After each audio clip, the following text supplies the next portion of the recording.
Before Hades knew the world, he knew the dark. This was not the dark of a room with its lamp extinguished, not the dark of a night sky between stars, not even the dark of a cave deep in the earth where the last light finally surrenders. It was something older and more complete than any of those things. It was the dark of a place that had never known light, that had no memory of light, that did not experience itself as dark, because darkness is only meaningful in relation to brightness, and here there was no brightness against which to measure anything. But we are moving too quickly.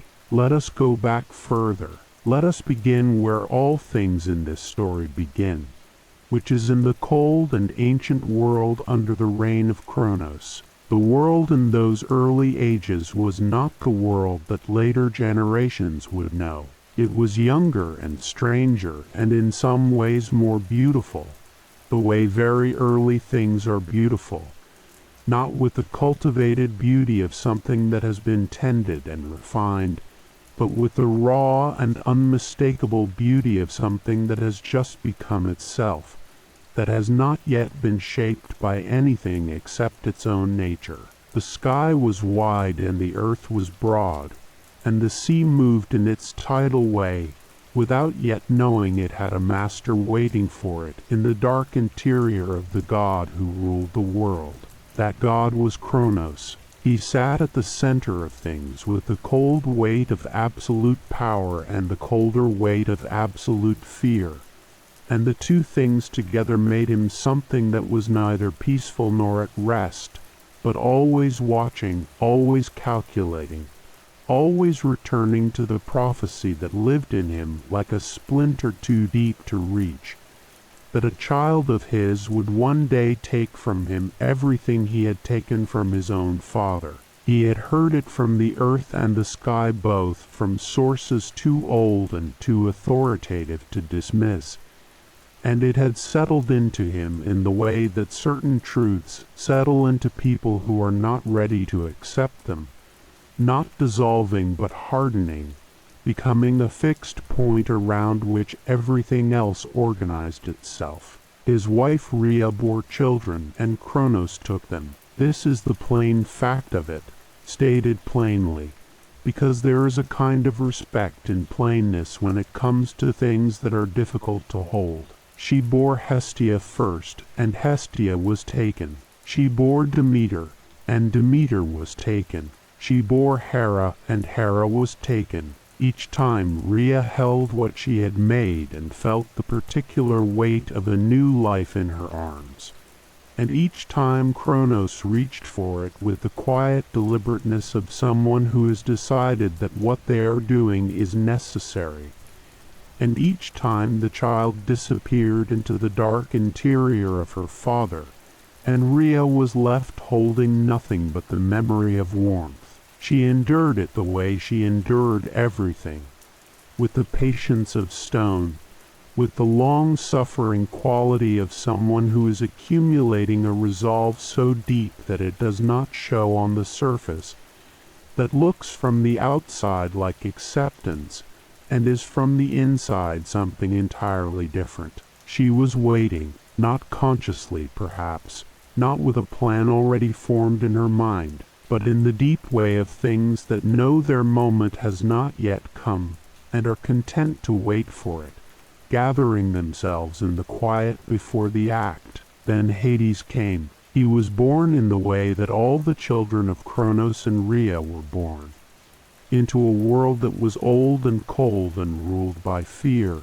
into arms that held him briefly and completely, into a moment of warmth that was the first thing he ever felt and that would for a very long time be the last. Kronos took him. What happened next is not something the old stories linger on. They move past it quickly, the way stories move past the intervals between events, treating the years that Hades and his siblings spent inside their father as a blank, a gap, a nothing between the swallowing and the release. But there was something there. There was something in that dark interior that was not nothing, not for Hades, not for the god he was going to become. Imagine the quality of that darkness. It was warm in the way that the interior of a living body is warm.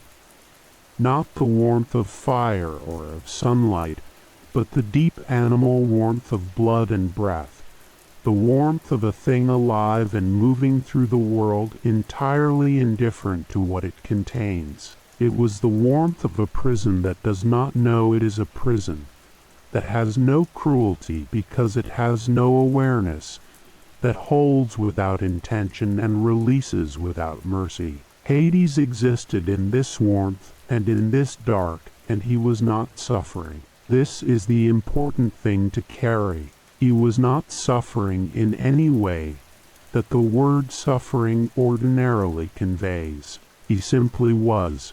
Existence for Hades in those early years was pure being, not being something, not being somewhere, not being in relation to anything else, just the bare and absolute fact of existing, stripped of every context and every condition except the most fundamental one, which was that he was. He had no world to perceive. He had no time in any experienced sense, no sequence of events marking the passage of one moment into another.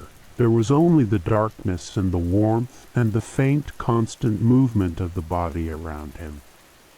The slow rhythm of breath and heartbeat that was the only sound, the only sensation, the only evidence that there was anything at all beyond the boundaries of his own existence. His siblings were there too. They were present in that dark the way stars are present in a sky you cannot see.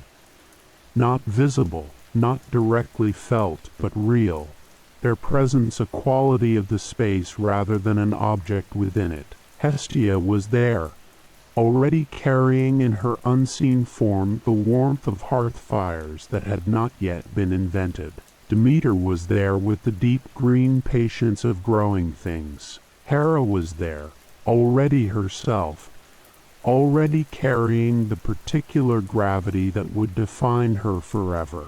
They were together in the dark in the way that seeds are together in the earth, each entirely enclosed in its own silence, and yet all of them part of the same deep waiting. And Hades waited with them. He was different from his siblings, even then. He was not restless the way Poseidon would later prove to be restless, not impatient for the world that was being kept from him. The dark was his element. In a way, it was not entirely their element. The stillness fit him. The absence of sensation, which might have been maddening for a different kind of nature, was for Hades simply the condition of his existence, and he inhabited it with a completeness that was in its own way a kind of mastery.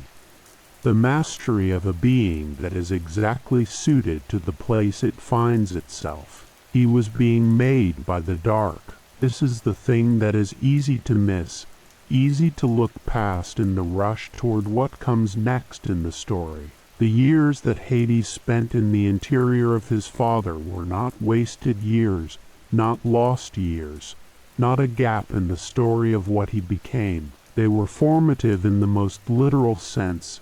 They formed him. The stillness entered him and became his nature.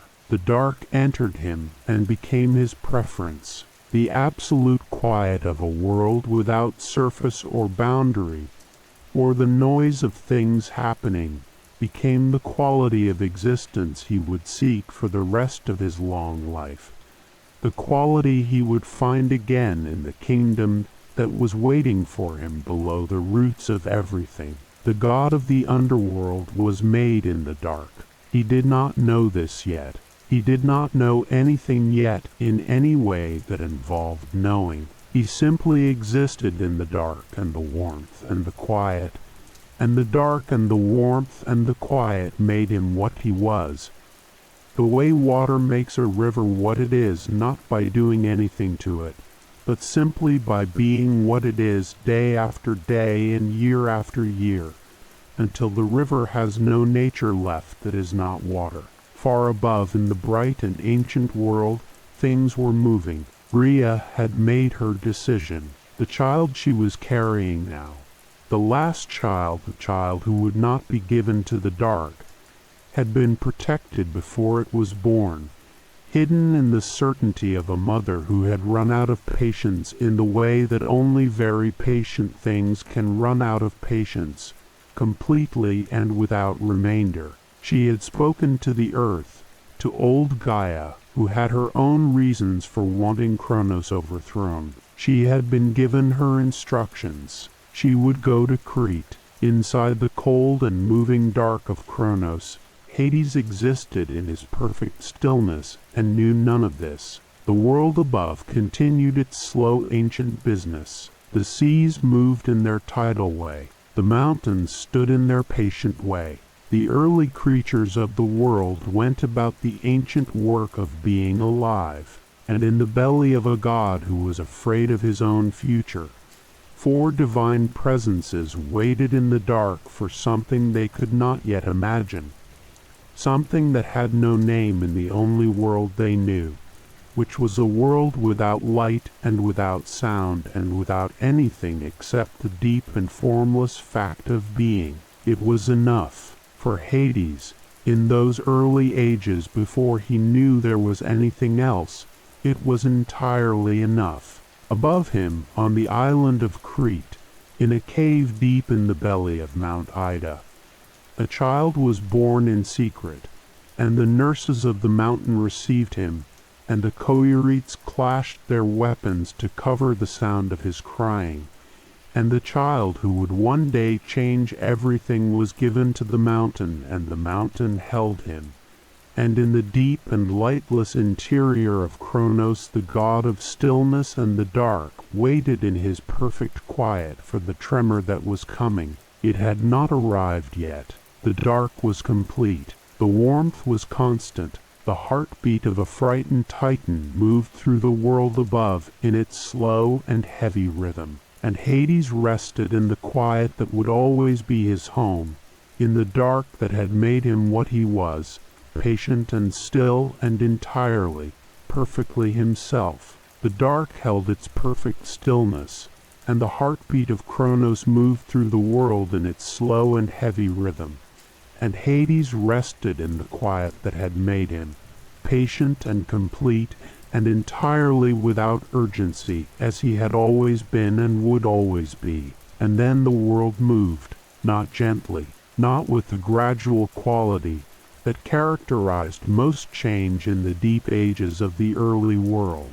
It moved with the sudden and overwhelming completeness of something that has been held back for a very long time, and has finally, irrevocably, been released. The interior of Kronos convulsed in a way that had no precedent in Hades's experience, which was an experience entirely composed of stillness, and the stillness shattered in a single moment into something that was its absolute opposite. He rose. The movement was not voluntary, not chosen, not anything that Hades directed or prepared for. He simply rose, carried upward through his father's body by a force that he could not have named because he had no names for anything yet, no language for the sensations that were arriving faster than any consciousness could organize them. The warmth that had surrounded him for all the years of his existence rushed past him and was gone.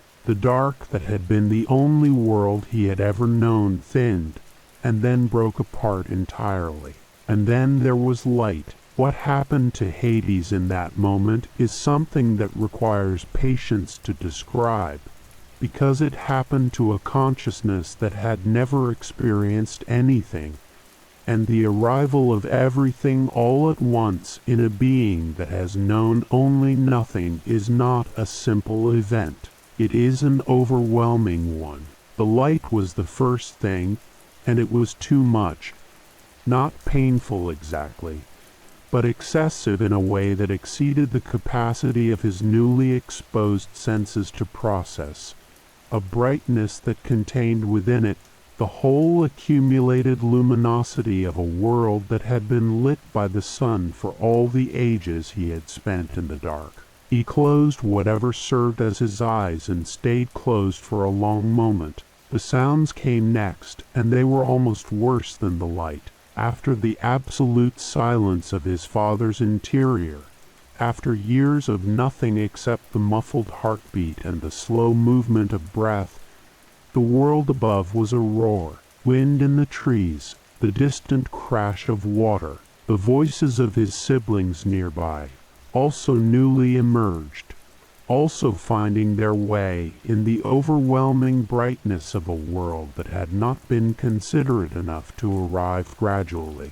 The sounds came from every direction at once, and none of them had names, and all of them were too loud and too many and too insistent for a consciousness that had been formed in perfect quiet. He stood very still. This was his response to the overwhelming arrival of the world, and it was a response that came from somewhere deeper than decision, deeper than thought, a pure expression of his nature, which was stillness, which had always been stillness, which the dark had made into the most fundamental quality of what he was. While Poseidon staggered toward the sound of the sea with the eager recognition of something finding its element, while the others oriented themselves with varying degrees of urgency and wonder, Hades stood still in the too bright, too loud surface world, and waited for it to become bearable.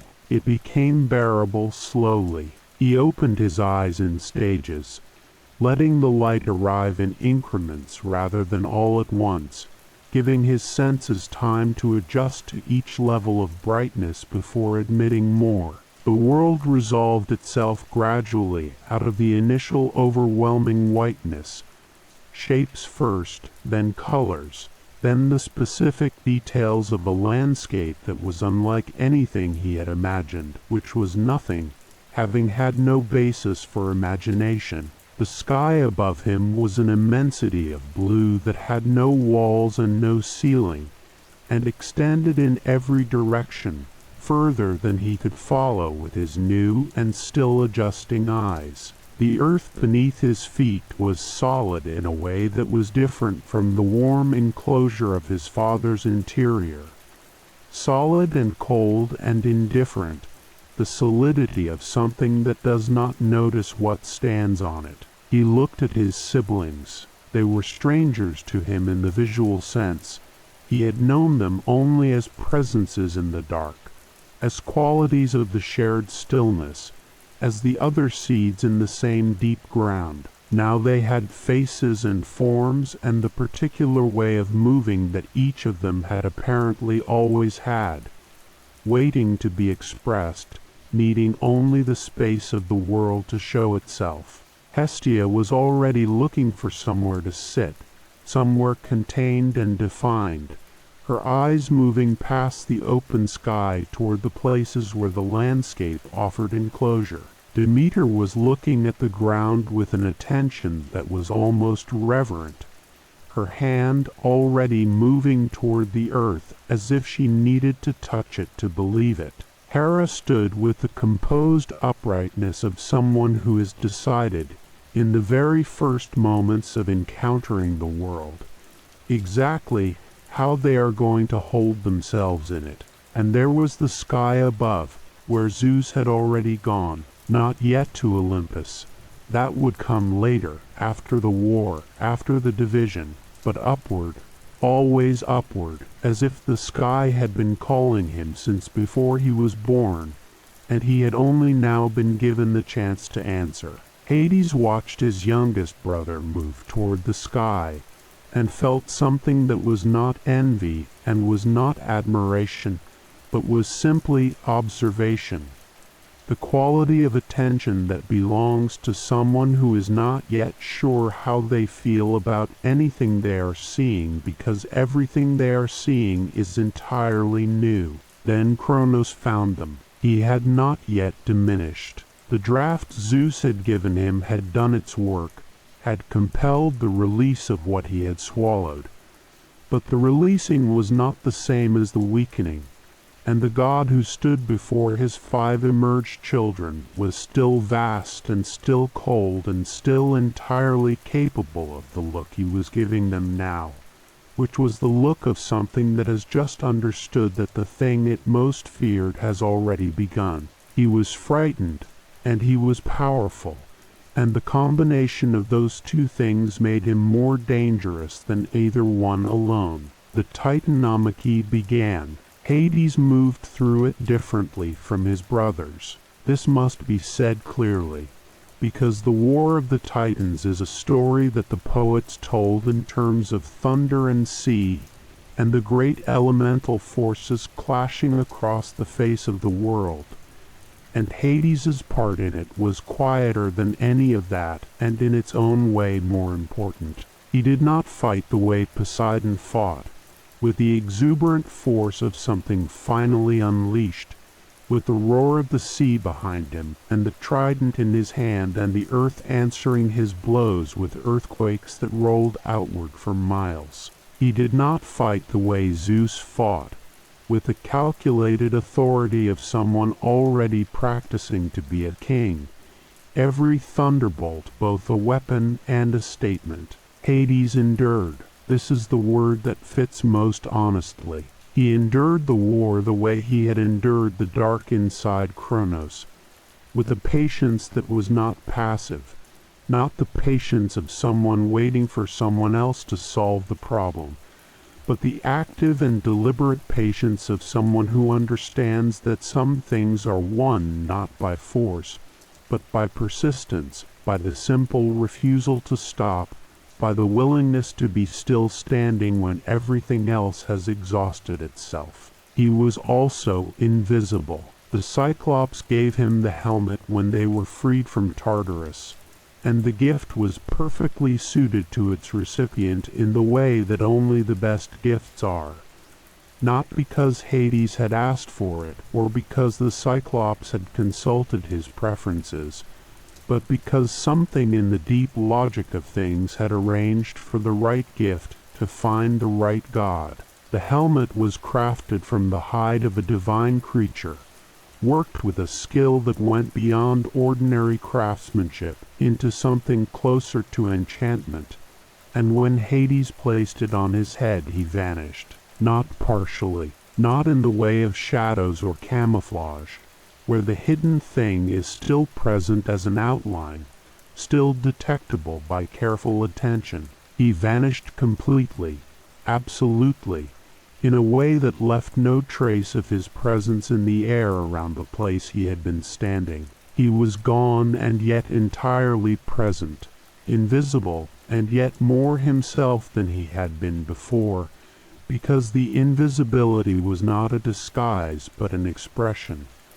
The outer world finally reflecting the quality of his inner one, the hidden nature of a god who had always been more comfortable unobserved, becoming literal, becoming real, becoming the most powerful tool he would ever carry. He moved through the war like a thought through a mind, unseen, unheard, arriving in places before anyone knew he was coming, withdrawing before anyone knew he had been there.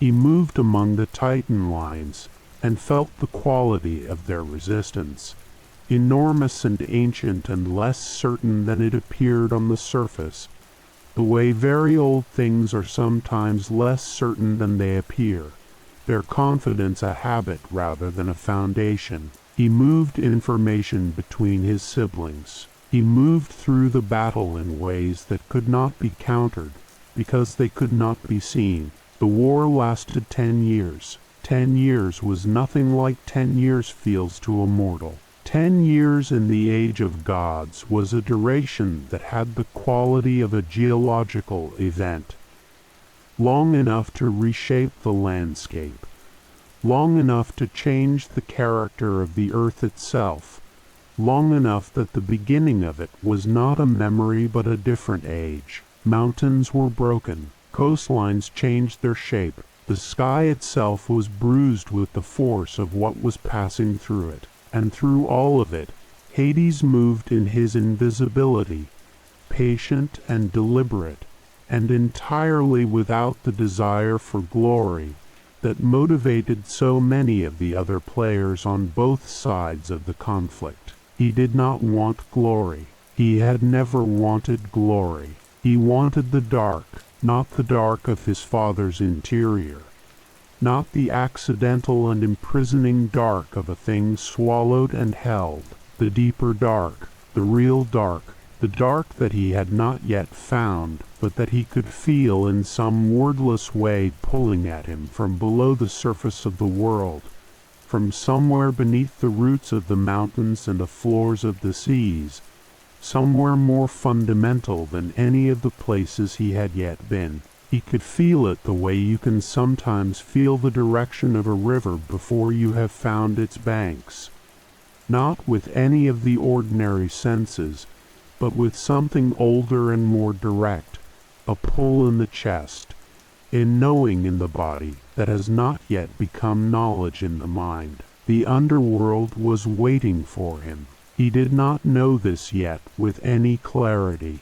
He knew it the way seeds know the direction of the sun before they have broken the surface of the soil, not consciously, not as information, but as orientation, as the deep and reliable bias of a nature that has already decided what it is moving toward, even before it has the language to describe the destination. The Titans fell. They fell the way very large things fall, slowly, and then all at once, the long resistance giving way in a single decisive moment after which everything was different. The eldest of them were bound and cast down into Tartarus, into the deep prison at the bottom of everything, a darkness even more profound than the one in which Hades had spent his early existence. Atlas was given his particular burden. The others withdrew to the margins of the world and stayed there, diminished, no longer the rulers of anything but not entirely gone, the way the very oldest things are never entirely gone but simply become less visible, less central, less loud. The war was over. The three brothers stood together in the quiet that followed, and the quiet was the first real quiet that the world had known since the fighting began, and it had the particular quality of a silence that follows something large and permanent. Not the comfortable silence of ordinary peace, but the stunned silence of a world that is still understanding what has just happened to it, still feeling its way into the new shape of things. Zeus looked up at the sky, Poseidon looked toward the sea, and Hades was still, as he had always been still, his helmet under his arm and the invisibility gone for now, standing in the light of a world he had helped to remake and feeling below his feet, through the soles of his feet and up through the long bones of his legs and into the deepest part of his chest, the pull that had always been there. It was time to go down, but the world had to be divided first. The three brothers who had won it had to agree on how it would be shared, and the sharing would be done by lot, by chance, by the surrender of choice to something older than any of them. And Hades, who had never been afraid of what he could not control, who had been shaped in a darkness that asked nothing of him except his presence, stood in the new silence of the post-war world and waited for what was coming with the same patience with which he had always waited for everything. The quiet settled around him like familiar water. He breathed it in. The quiet of the post-war world settled around the three brothers like the first real stillness the world had known in 10 years. And Hades breathed it in with the particular relief of someone returning to their natural element after a long and necessary absence. The world was new, not new in the way it had been new when Phanes first spread his wings, and the everything of the egg spilled out into the waiting universe. New in a different way. the newness of something that has been through a great upheaval and has come out the other side changed, carrying in its landscape and its air and the quality of its light the evidence of what it has endured. The mountains that had been broken were still broken. The coastlines that had shifted were still shifted. The sky had cleared of the particular darkness that 10 years of divine warfare had pressed into it. But it had not entirely forgotten what had passed through it. It was the newness of a world that had survived something, and survival always changes the survivor. Zeus called them together. He did so with the authority that had been building in him since the war began. The authority of someone who has led and who has been followed and who has discovered in the following a confirmation of something he had perhaps always suspected about himself, that this was what he was for, that the weight of command fit him the way the trident fit Poseidon's hand. He called them together, and they came, and they stood in a place that the old stories do not precisely locate because it was a place between places, a moment between moments, the particular suspended point in time when everything that has been decided is about to express itself in the form of what comes next. The world needed to be divided. This had always been understood in the way that necessary things are understood before they are said aloud. Known in advance, carried in the logic of the situation, inevitable in the way that Ananke makes things inevitable. 3 brothers, 1 world, 3 domains that had existed since before any of them were born, each waiting for the particular nature that would claim it and make it fully itself. The sky with its storms and its light and its unobstructed immensity, the sea with its depth and its movement and its ancient patient power, and the underworld, the vast and lightless kingdom below the roots of everything, the place where all things ended and nothing ended, where the dead came and stayed and were held in whatever quality of existence came after the brightness of the surface world. They would draw lots. The decision to do it this way was itself a kind of wisdom, the wisdom of recognizing that some choices are too large and too consequential to be made by preference or argument or the force of one will against another. Some choices are better surrendered to something outside the chooser, to the deep logic of fate that knows things the individual mind cannot know, that arranges things according to a pattern too large to be seen from inside it. They would draw lots, and the world would sort itself according to whatever principle moved the lots, and none of them would be able to say afterward that the outcome had been imposed on them by another, because the imposing had been done by chance, which is another name for the will of things too large to have names. Hades stood in the quiet before the drawing, and felt the pull below his feet. It had been with him since before the war ended, since before he first emerged from his father's interior into the overwhelming brightness of the surface world. It had been with him, he understood now, since before he had words for anything, since the years in the dark when he had no world except the world of pure being, when the only thing he knew was the quality of his own existence in the stillness. The pull was not new. It had always been there, as constant as the heartbeat of the world, as reliable as the turning of the seasons that had not yet fully established themselves. He had simply been in places that made it easy to ignore. Here, now, standing in the suspended moment before the lots were drawn, with the war over and the world remade and the future about to take the shape it had always been moving toward, he could feel it with a clarity that removed any remaining uncertainty about what he wanted.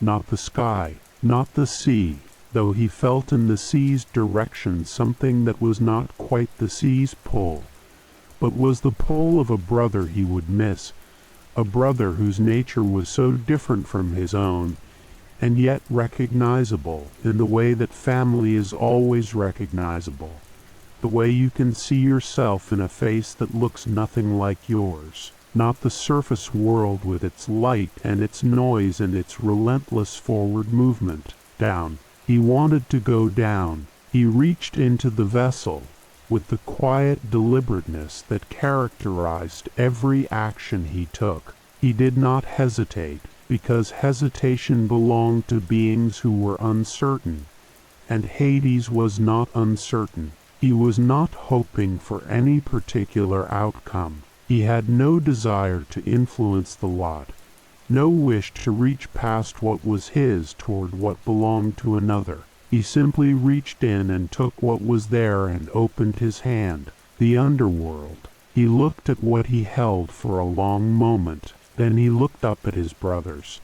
Zeus with his sky already in his eyes, that upward quality of his gaze that would define him forever, and Poseidon with the sea already moving in him, that restlessness already finding its direction. He looked at them and felt the particular kind of love that exists between people who have endured the same darkness and the same war, and who are now going to go in different directions and not see each other for a very long time. He said nothing. There was nothing to say that the silence did not already say better. Then he turned toward the earth and began to walk downward. The descent was not immediate. There was no single door, no obvious entrance, no place where the surface world simply ended and the underworld began. The transition was more gradual than that, more like the transition between the upper water and the deep ocean.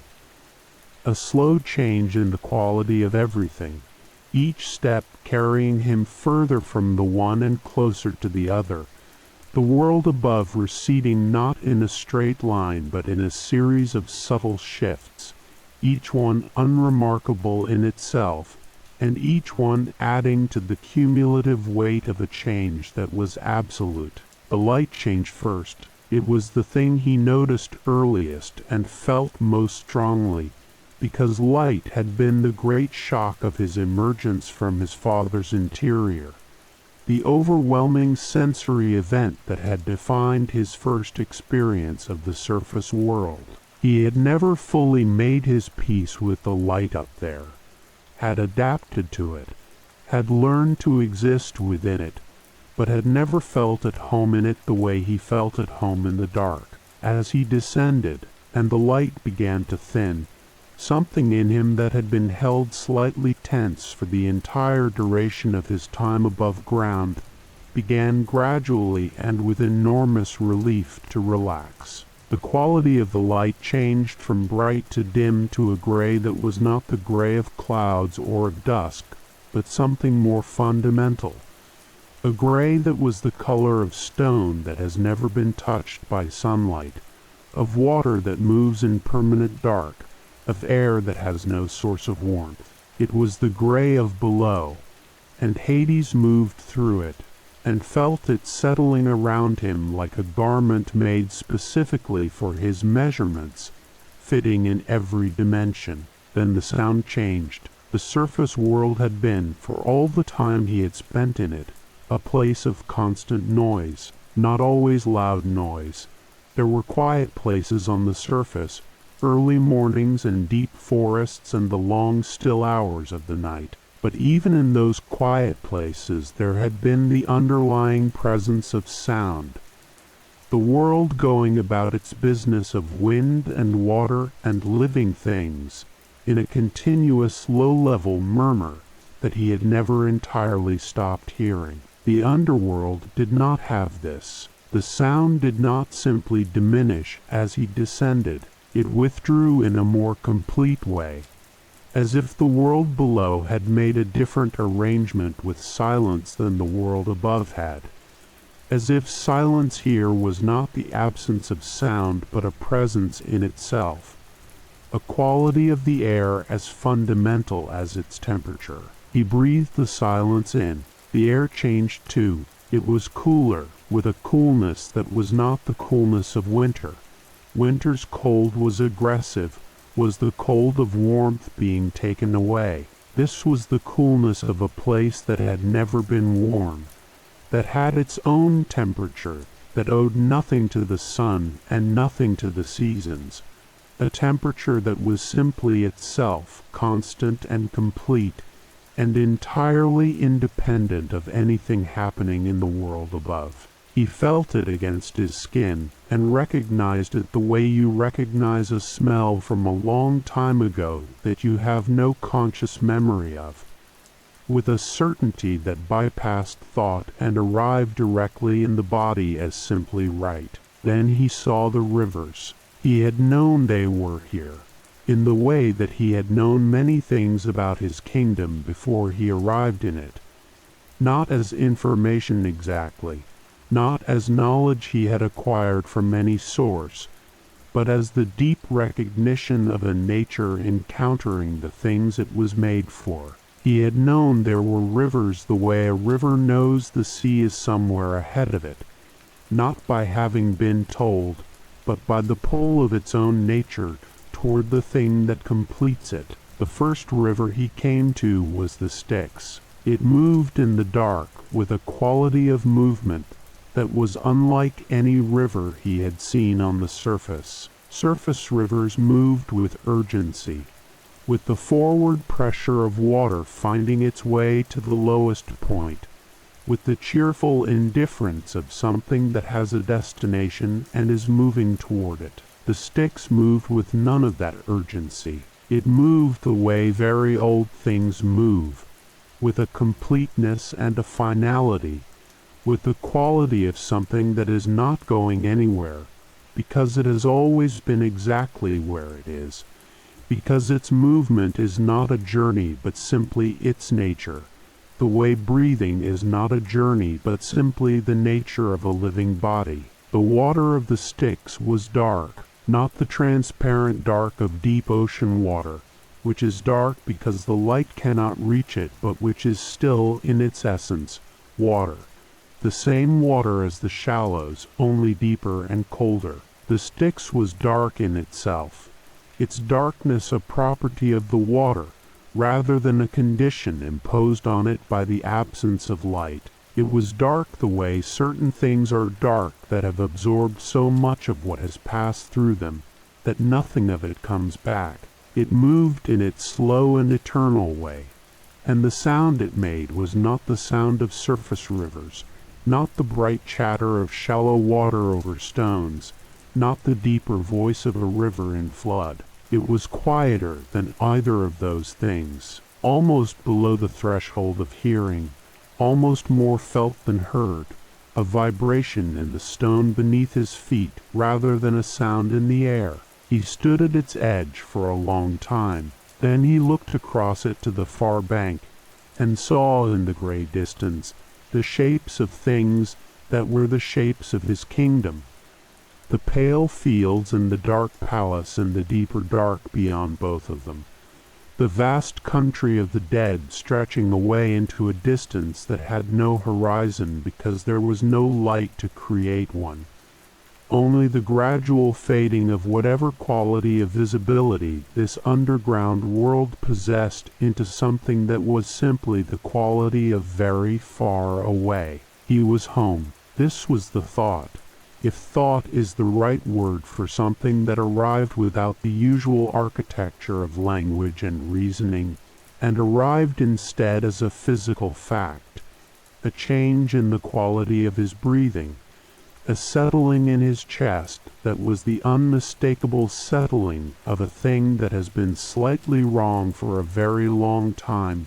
and has finally been made right. He was home in a way he had not been home anywhere, not in his father's dark interior, which had been a darkness of captivity rather than of belonging, not on the surface world with its brightness and its noise. Here, he began to walk along the bank of the Styx toward the place where a boat was moored. The boat was old in the way that things in the underworld were old, which was differently old from the way things on the surface world were old. On the surface, old things showed their age. They weathered, they wore, they accumulated the visible marks of time passing over them. Here, things were old in a way that was outside of time, that had nothing to do with weathering or wear. The boat was simply what it had always been, as completely and finally itself as everything else in this kingdom that was below and beyond the ordinary movement of things. And in the boat, barely visible in the gray dimness, sat a figure with an oar. Charon. He had been here before Hades arrived. He had been here since the first soul needed crossing, since the first mortal life ended and the first dead person stood at the bank of the Styx with nothing but the coin their family had placed in their mouth and the need to cross to whatever waited on the other side. He looked up at Hades with eyes that had seen everything and registered nothing with surprise, that had the quality of complete and total attention combined with complete and total detachment. The eyes of someone who has been doing the same thing for so long that the doing and the being have become indistinguishable. Hades looked back at him. Between them, in the silence above the dark water, something was established that would endure for as long as the underworld endured. Not a contract, not an agreement in any formal sense. Something simpler and more durable than either of those things. A recognition of respective places, a mutual acknowledgement that each of them was exactly where they were supposed to be, doing exactly what they were supposed to be doing, in the kingdom that had been waiting for both of them since before either of them existed. Hades stepped into the boat.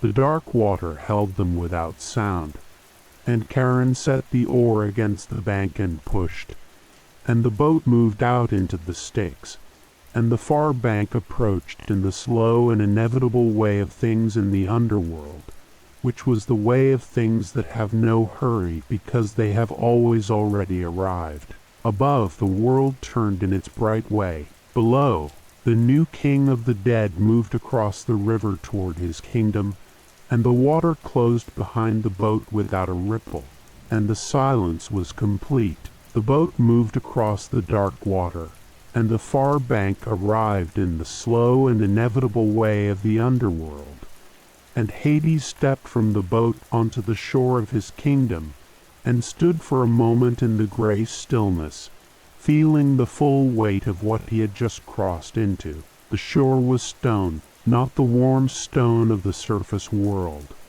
The stone that held the heat of the sun through the day and released it slowly into the cooling air of evening, that had color and texture and the particular quality of something that existed in relationship with the light. This stone was cold in its deepest nature, cold as something that had never known warmth, and had therefore never developed the capacity to miss it. It was gray-black, the color of very old things that have been underground since before the concept of color was relevant, and it stretched away from the riverbank in every direction with the flat and absolute patience of a floor that has never needed to be anything other than a floor. He walked away from the river. The first thing he noticed, moving into the interior of his kingdom, was the scale of it. The underworld was large in a way that the surface world was not large, in a way that went beyond the simple measurement of distance and area. The surface world was large horizontally. You could walk in any direction for a very long time before you ran out of world. The underworld was large in a different dimension, a dimension that was not exactly depth, though depth was part of it. It was large in the way that the concept of everything is large, not because it had no edges, though its edges were very far away, but because it contained within it the final destination of all things, and all things, is a quantity that exceeds any ordinary understanding of size. Every soul that had ever left the surface world was here. He understood this with the full weight of its implications as he walked, and it changed the quality of his walking. He was not exploring an empty kingdom. He was moving through a kingdom that was already populated, had been populated since the first mortal drew a first breath, and then eventually stopped drawing breaths, had been receiving its citizens since before anyone had thought to name it or claim it or understand what it was. He was the first living God to walk through it, but he was not alone in it. Everywhere around him, at varying distances, in varying states of presence, the dead were here. He came first to the asphodel meadows. They extended before him in the gray light, or rather in the gray quality of visibility that served as light here, that came from no source and cast no shadows, but simply made things visible in the flat and even way of a world that had dispensed with the drama of illumination. The meadows were vast, stretching away in every direction without obvious boundary, their pale grass moving in a wind that was not wind, in the slow and sourceless movement of air in a place where nothing truly moved but nothing was truly still either. The souls there did not notice him. This was the first striking thing about the asphodel meadows, the thing that took the longest to fully understand. Not the strangeness of the place itself, not the pale grass or the gray light or the sourceless movement of the air, but the quality of the souls who inhabited it. They moved through the meadows with the gentle aimlessness of something that has forgotten what it was moving toward, and has not yet decided whether this matters. They were not suffering. This was important and clear. There was no pain in the asphodel meadows, no grief, no longing, no awareness of loss. There was something softer than any of those things, something that was the absence of sharpness in every direction, the absence of pain, but also the absence of joy, the absence of grief, but also the absence of connection, the absence of confusion, but also the absence of understanding. They had drunk from the Lethe. He understood this without having to be told, because the Lethe was one of the 5 rivers of his kingdom, and he knew it the way he knew all of them, as an expression of his kingdom's nature, as a physical manifestation of what the underworld was and what it did. The Lethe flowed somewhere to his left, and its water carried forgetting.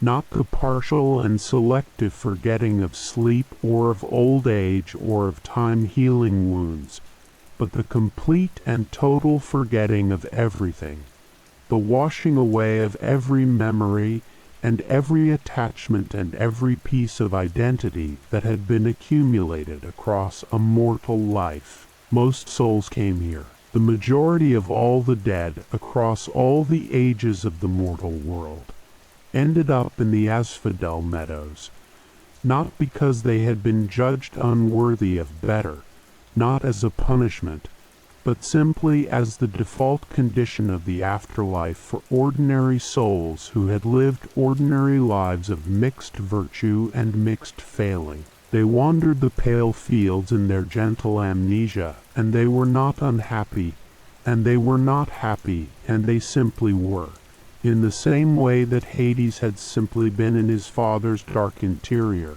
stripped of context, existing in the bare and absolute fact of being. He watched them for a long time, then he moved on, following the pull of his own curiosity deeper into the geography of his kingdom, which was revealing itself to him not all at once but gradually, the way a landscape reveals itself to someone walking through it, each new vantage point showing what was hidden from the last, each rise and descent of the terrain opening a new view, a new understanding of the whole.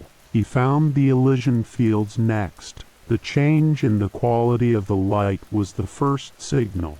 Before the fields themselves became visible, it shifted from the flat gray of the asphodel meadows to something warmer, something that was not quite sunlight but was the underworld's version of what sunlight produced in terms of feeling.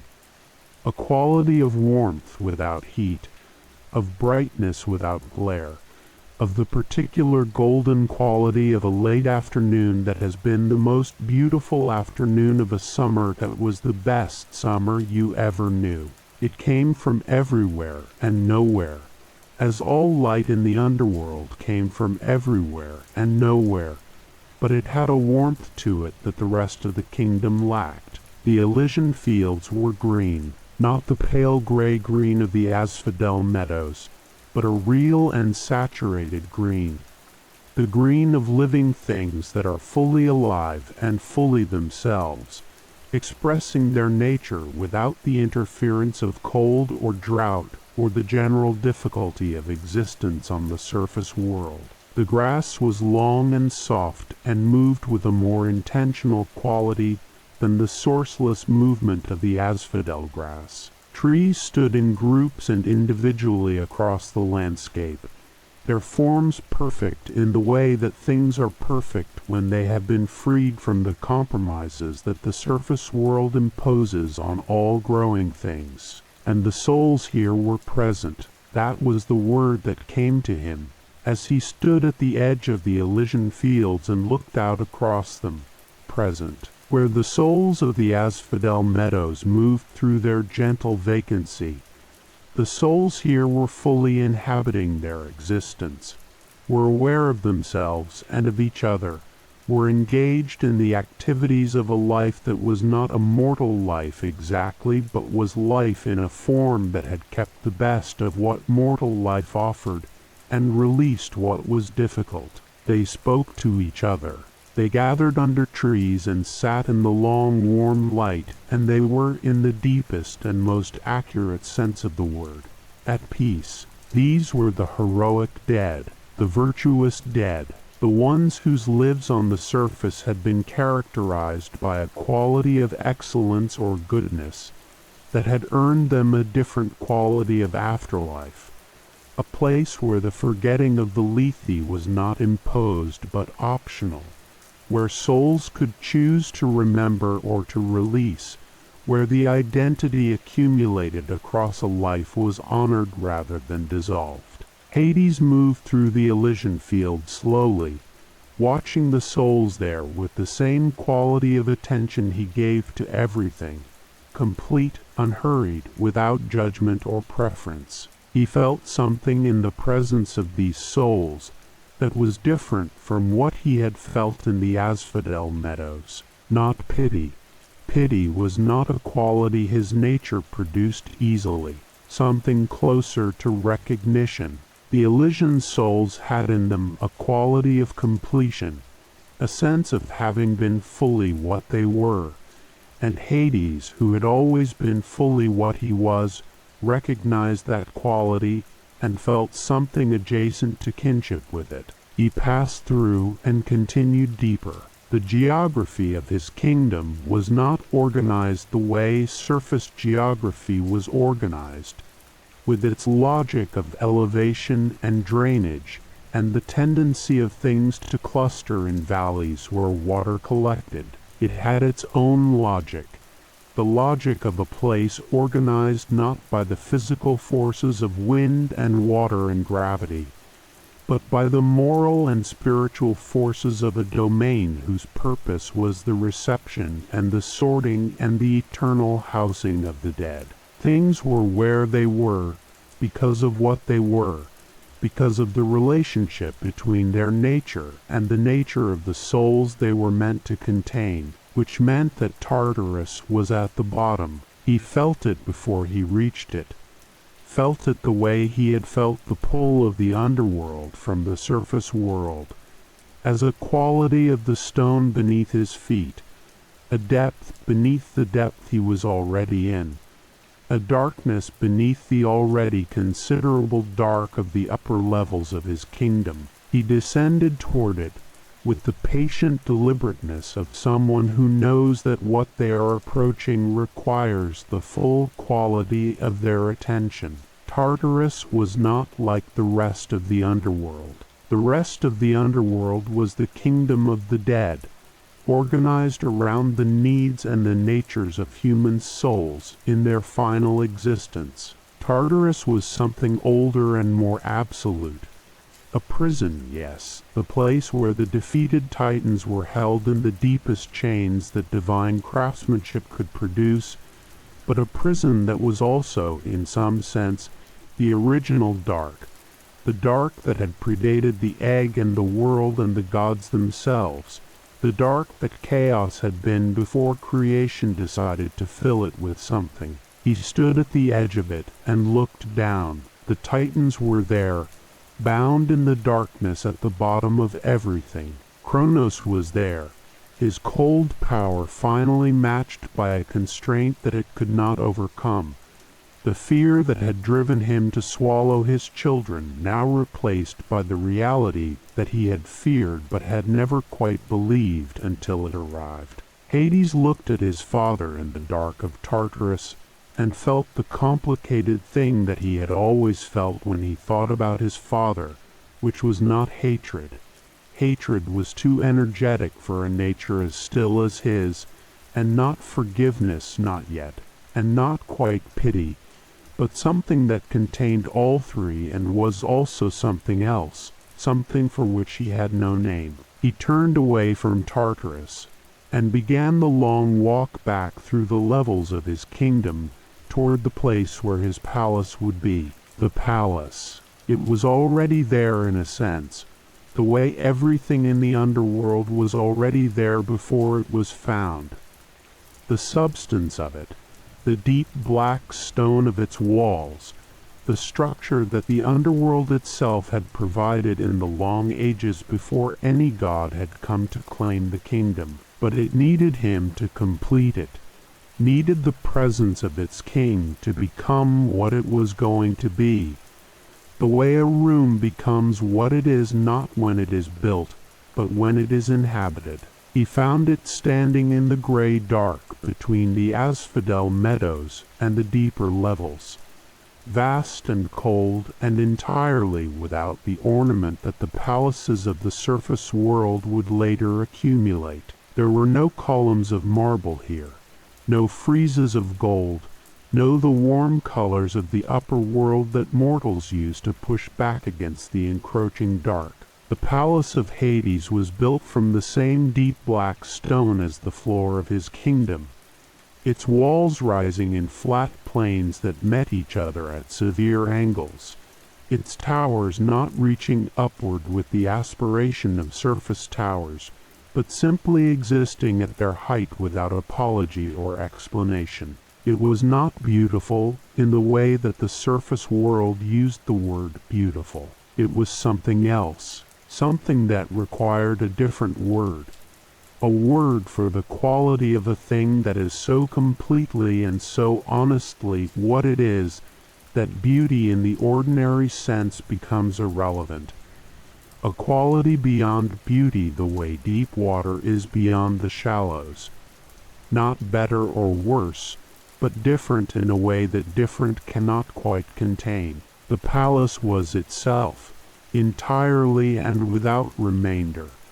and in this it expressed the nature of its king with a precision that the most elaborate ornament could not have achieved. He walked through its great doors and into the entrance hall. The hall was enormous. The ceiling was far above, lost in the darkness that the gray light of the underworld could not entirely reach. The floor was the same black stone as the walls, worn smooth by the passage of, he understood suddenly, countless feet. Not his feet, the feet of those who had always been here, who had administered the kingdom in the long ages before a king arrived to oversee them. The shades who served as ministers and attendants of the underworld, who had been maintaining what needed maintaining in the patient and purposeless way of things that do their function without requiring anyone to know they are doing it. He moved through the hall, and the shades parted before him with a deference that was not performed but simple, the natural adjustment of presences that have recognized what has arrived among them. He came at last to the throne room. The throne was there at the far end of the room, raised on a platform of the same black stone as everything else, its form as severe and unornamented as the palace itself, a chair of absolute authority that offered nothing in the way of comfort, that had been made not for ease, but for the weight of rule, for the long and serious work of governing the largest kingdom in existence. It was exactly right. He stood before it for a moment, feeling the rightness of it, and then he sat down. The silence of the underworld gathered around him. The gray light fell evenly on the black stone walls. The sourceless air moved in its gentle way through the vast hall. Somewhere in the distance, very faint, the sound of the rivers reached him.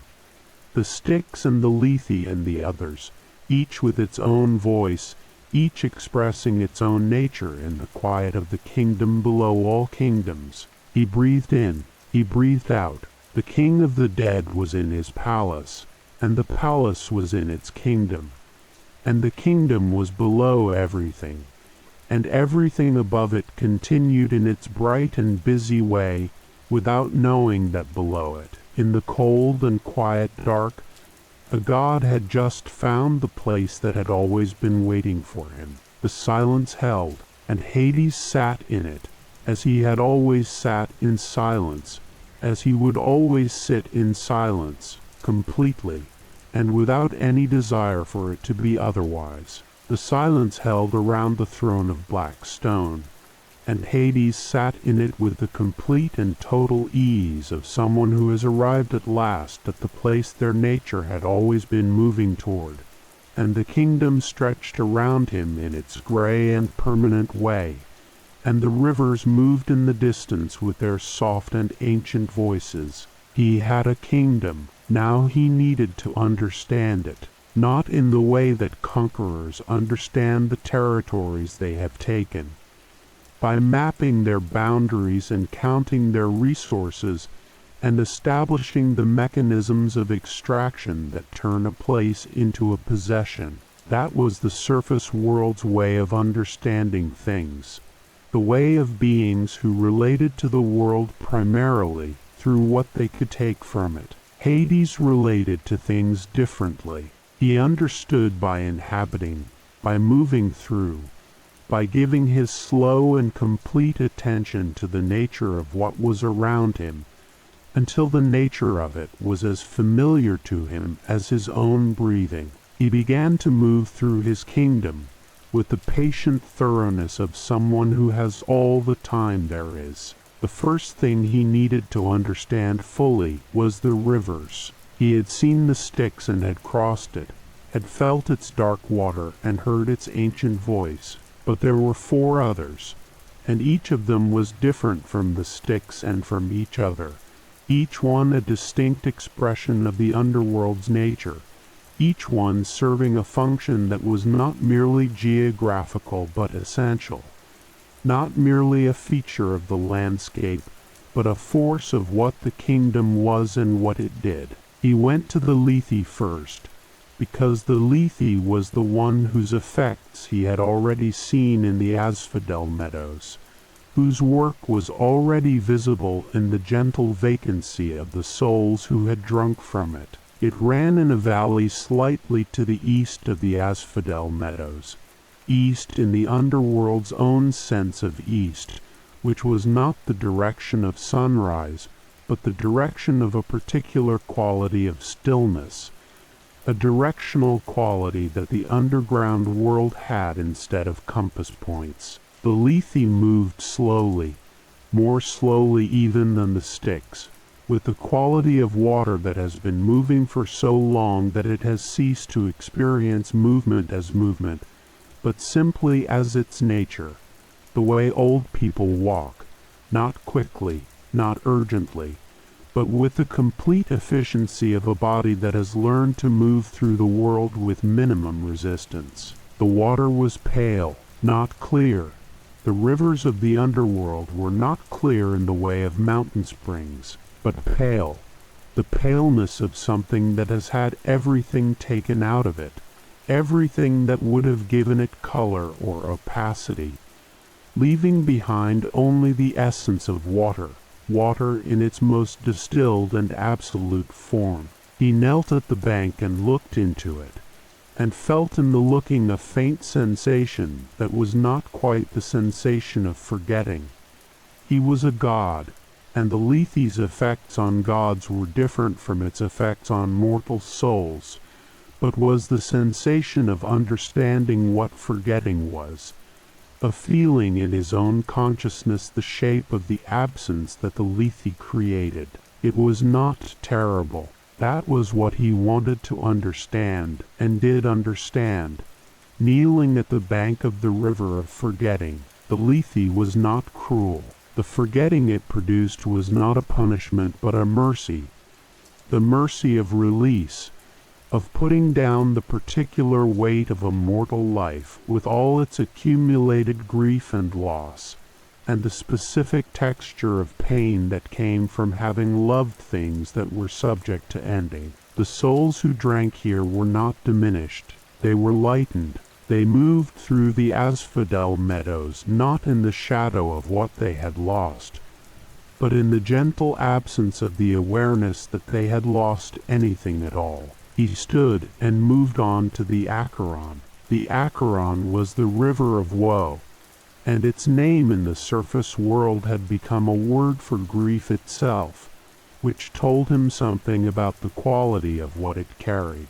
It was darker than the Lethe, darker even than the Styx, with a heaviness to its current that was the heaviness of sorrow accumulated across all the ages of mortal loss. Every grief that had ever been felt on the surface of the world, every moment of devastating loss, every night spent in the particular darkness of bereavement, all of that had drained downward through the earth and found its way into the Acheron, and the Acheron carried it all in its slow and heavy current. He stood at its bank and felt the weight of it, not with sadness, exactly. He was not a god given easily to sadness, which requires a kind of openness to being moved that his nature did not naturally produce, but with a deep and honest recognition of what the Acheron held, of the reality of what those waters represented, not abstractions, not the concept of grief, but the actual grief of actual people who had actually loved things and lost them. The weight of the Acheron was the weight of real loss, and he honored it by standing at its edge and giving it his complete and unhurried attention. Then the Phlegethon. This one surprised him, in the way that things can surprise a being who is not easily surprised, not with a shock, but with a quality of the unexpected, a thing that was different from what he had anticipated. He had thought the Phlegethon would be the most difficult of the rivers, because the Phlegethon was the river of fire, and fire was the element most foreign to his cold and quiet kingdom, the element most opposed to his own nature. He had expected something aggressive, something that would intrude on the general stillness of the underworld, the way fire intrudes on the stillness of a dark room. The Phlegethon was not aggressive. It burned, yes. Its current was flame rather than water, moving in the same slow and directional way as the other rivers, but with the quality of fire rather than liquid. A deep, contained burning that gave off heat without light in the ordinary sense, or gave off a light that was not visible as light but was felt as warmth, as a slight easing of the cold that pervaded the rest of the kingdom. It moved through its channel with the same patient quality as the others, the fire in it as ancient and unhurried as any water.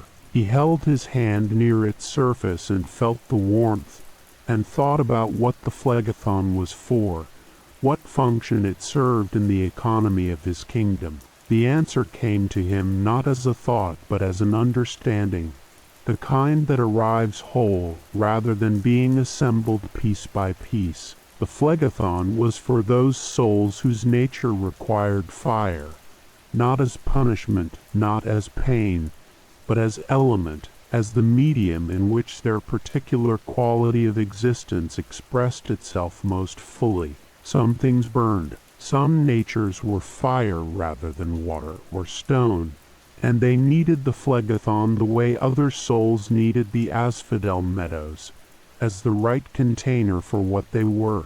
Then finally the Cocytus, the river of lamentation. The Cocytus was the quietest of the 5 rivers, which made it in some ways the most difficult to approach, because its quietness was not the comfortable quietness of rest, but the quietness of grief that has gone past expression, past the stage where it can be voiced as sound, into the deeper and more terrible stage of being simply present, simply real, simply a condition of existence that no longer has the energy to announce itself. He walked along the bank of the Cocytus for a long time without trying to understand it, because he sensed that understanding it was not the right approach. Some things were not for understanding. Some things were for simply being present to, for acknowledging with the full quality of your attention without trying to extract meaning or comprehension from them. The Cocytus was one of those things. He walked beside it and let it be what it was, and he did not try to make it into anything else. Then he turned his attention to the administration of the kingdom. The dead arrived continuously. This was something he had understood in the abstract since the moment he drew his lot and knew the underworld was his, but the reality of it was different from the abstract understanding in the way that realities are always different, more textured, more detailed, more demanding of actual response. Souls came down the path from the surface world in a continuous stream, each one carrying the particular quality of its recent life, each one needing to be received and processed and sent to the right part of the kingdom for whatever its afterlife was going to be. The judges were already here. Minos, Rhadamanthus, and Aeacus had been brought to the underworld in the old arrangement that predated Hades's rule, the arrangement that the deep logic of the kingdom had established in the long ages before a king arrived to confirm it. They sat in their places in a vast hall near the entrance to the kingdom, and the souls came before them one by one, and the judges heard what needed to be heard, and saw what needed to be seen, and rendered their decisions with a fairness that was the most absolute fairness in existence. Hades watched them work. This was the thing about the judgment of the dead that he found most important, that he wanted to understand completely before he considered whether anything needed to change. The judgment was fair in a way that the surface world's justice rarely managed to be, not because the judges were wiser than surface judges, though they were experienced in the way that only eternally practicing something produces experience, but because the conditions of the judgment were fair. Every soul came before the judges without its earthly status, without the trappings of wealth or beauty, or the particular social advantages that made surface world justice so often the servant of those who already had power. They came as souls, stripped of everything except what they actually were, and what they actually were was what was judged. A king who had been cruel was judged by his cruelty, not by his kingship. A slave who had been kind was judged by their kindness, not by their slavery. The accident of birth and circumstance, which determined so much of what a mortal life looked and felt like from the outside, was irrelevant here. The substance was all that mattered, and the substance was all that was examined. Hades approved of this completely. It was consistent with the deepest principle of his nature, which was not a principle he had ever articulated to himself, because it was not in his nature to articulate things, but which was simply there, as much a part of him as the stillness and the preference for dark, the principle of absolute fairness, the conviction that things should be what they are and receive what that earns them, without the distortions that power and wealth and social position introduced into the surface world's understanding of what was deserved. He left the judges to their work and walked back through the gray light toward his palace. And then he heard something. It was at the gate of his palace, a sound that was unlike any sound he associated with the underworld. Not the soft voice of one of the rivers, not the quiet movement of souls through the asphodel meadows, not the administrative sounds of the kingdom going about its business. It was a sound of life, immediate and warm, and entirely out of place in the cold and quiet dark. It was barking. He turned toward the gate and saw Cerberus for the first time, and something happened in Hades that had not happened to him since he emerged from his father's interior and found himself overwhelmed by the brightness of the surface world. He was surprised, not by the three heads, not by the enormous body or the serpent tail or the particular quality of presence that the creature had, which was the presence of something that was both dog and not dog, something that had been made for this specific place and this specific function and nowhere else. He was surprised by what he felt when he saw it. It was immediate and total, and entirely without precedent in his experience. He loved the animal, not with the complicated and effortful love that he would later feel for Persephone, the love that required him to overcome his own stillness and reach toward another person across the enormous distance of his own solitude. This was simpler than that, more direct, the uncomplicated love of a being for a creature that matches something in its own nature, that expresses in animal form a quality that the being recognizes as its own. Cerberus guarded the entrance to the underworld. He prevented the living from entering and the dead from leaving, which was both his function and his nature, not a task assigned to him, but the expression of what he was, the same way that Hades's ruling of the dead was not a task, but the expression of what Hades was. The dog was the kingdom-made animal, the underworld's most fundamental principle, given fur and teeth, and the particular warmth of a living body. Hades walked to the gate and sat down on the cold stone beside the enormous creature, and placed his hand on the nearest of its three heads. The head pressed into his hand. The sound the animal made was not quite a growl, and not quite a purr, but something between them, a deep and resonant sound of acknowledgement that moved through Hades's palm and up his arm, and into his chest, and settled there with a warmth that the phlegethon itself had not produced. He sat with his hand on the warm head of his three-headed dog at the gate of the underworld, and the silence of the kingdom gathered around them both, and the rivers moved in the distance, and the souls drifted through the asphodel meadows, and the judges rendered their endless fair decisions in the hall near the entrance. The kingdom was in order. He did not need to do anything to make it so. It had been in order since before he arrived, operating according to its own deep logic, sustained by the nature of things rather than by the effort of any administrator. His presence was not the cause of the order.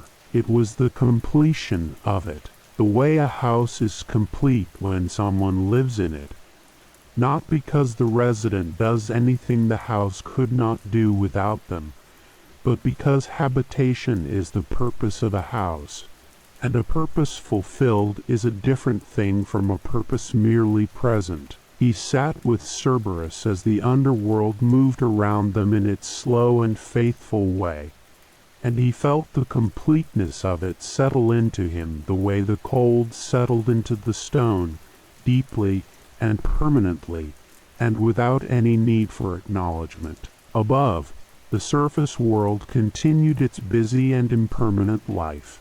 Below, the king of the dead sat at the gate of his kingdom with his hand on the head of his dog, and the silence was warm between them, and the rivers sang their soft and ancient songs, and the dead rested in their fields and their fires and their perfect, terrible prisons, and everything was exactly as it was supposed to be. He breathed in the cold, dark air of his kingdom. He breathed it out.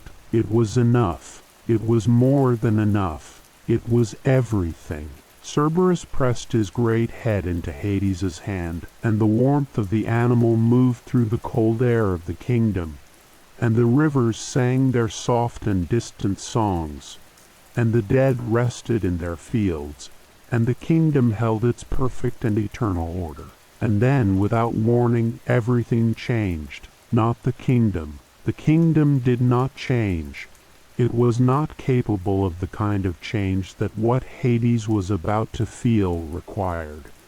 Not capable of the sudden and total shift in the quality of existence that arrived in him in a moment that had no precedent and no preparation. The kingdom remained exactly what it had always been. What changed was Hades himself, and for a being whose nature was stillness, whose identity was built on the absolute and unshakable quality of a self that had been formed in the dark, and had never been fundamentally disturbed by anything the world had thrown at it.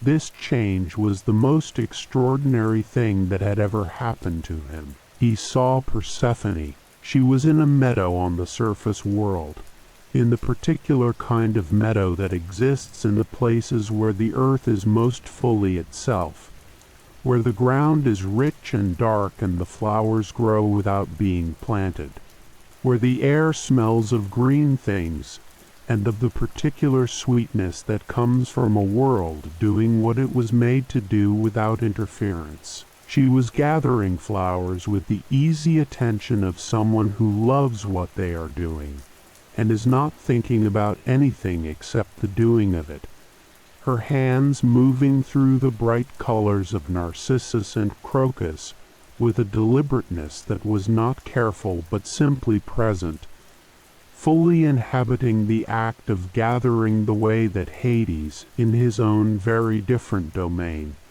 fully inhabited everything he did. He had come to the surface rarely since taking his kingdom. The occasions that brought him up were administrative rather than personal, matters that required his presence in the upper world in ways that the management of the dead could not handle from below. He did not like the surface world. He had never liked it, had never found in its brightness and its noise and its relentless forward movement anything that spoke to his nature the way the cold quiet of the underworld did. He came when he had to, and he returned as soon as he could. This time he had come through a crack in the earth near a meadow in Sicily, a place where the boundary between the upper world and the lower one was thin, where the stone was old and fractured, and the distance between the two kingdoms was shorter than usual. He had meant to deal with whatever had brought him up, and return quickly to the dark. Then he saw her. The feeling that arrived was unlike anything in his experience, which was a long experience and an honest one, without the tendency toward self-deception that afflicts beings who are afraid of what they might find if they look at themselves clearly. He had felt the pull of the underworld from the surface world. He had felt the recognition of Cerberus at his gate. He had felt the completeness of sitting in his kingdom and knowing it was his. But those feelings, strong as they were, had been feelings of confirmation, the feeling of a thing that already existed being recognized, the feeling of a nature finding its expression. This was different. This was the feeling of something entirely new arriving in a nature that had believed itself complete, arriving not as a confirmation but as a revelation.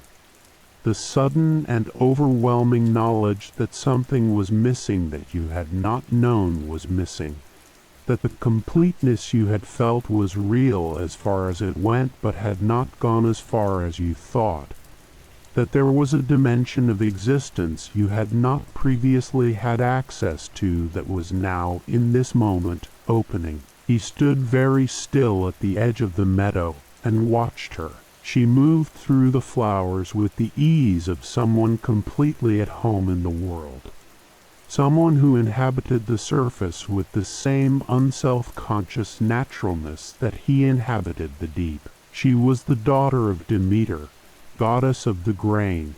He knew this, had always known it, would have known it from her presence alone even without any prior knowledge, because she carried in her the quality of her mother's domain in the way that all divine children carry their inheritance, as a fundamental quality of their being rather than as something learned or acquired. She was growth. She was the green world and the turning seasons, and the particular generosity of an earth that produces life, not because it is asked to, but because it cannot help it. She was everything that the underworld was not, and she was in this moment, standing in a field of flowers in the light of the surface world, the most extraordinary thing Hades had ever seen. He should have returned to his kingdom. He knew this with the part of his mind that was always clear, always honest, always capable of seeing what was true, regardless of whether what was true was convenient. He should have finished whatever had brought him to the surface and gone back down to the cold and the quiet and the faithful order of the dead. He should have allowed this moment to be what it was. A moment, a passing observation, something that the current of his existence would carry away downstream the way it carried everything else. He could not. This is the honest account of what happened, and honesty is the only quality that a story about Hades can afford to dispense with. He could not leave. The sight of Persephone in the meadow had done something to the architecture of his stillness that the War of the Titans had not done, and the drawing of lots had not done, and the long ages of ruling the dead had not done. It had created in the very center of his nature a pull that answered the pull of the underworld itself, as strong and as undeniable and as completely without the possibility of resistance. He took her. The earth opened. He had that power, had always had that power. The trident was Poseidon's instrument, but the earth's fissures were his. The cracks and the openings and the places where the surface world thinned into the underground world were his to widen or close. The earth opened, and Hades and Persephone descended together into the dark, and the meadow closed above them, and the flowers she had been gathering scattered across the ground, and the surface world did not know yet what had happened, only that a young goddess had been in a meadow and then was not. Demeter knew. The knowledge arrived in her the way terrible knowledge arrives, not as information received and processed, but as a physical event, a change in the quality of her own existence that told her something was wrong before she had any details to attach to the wrongness. She searched. She searched with the relentless and total commitment of a mother who will not stop, who has no other mode available to her except the finding of what she has lost. She searched the surface world in every direction, questioning everything that might have seen, calling her daughter's name across the fields and the forests and the shores. The earth suffered with her.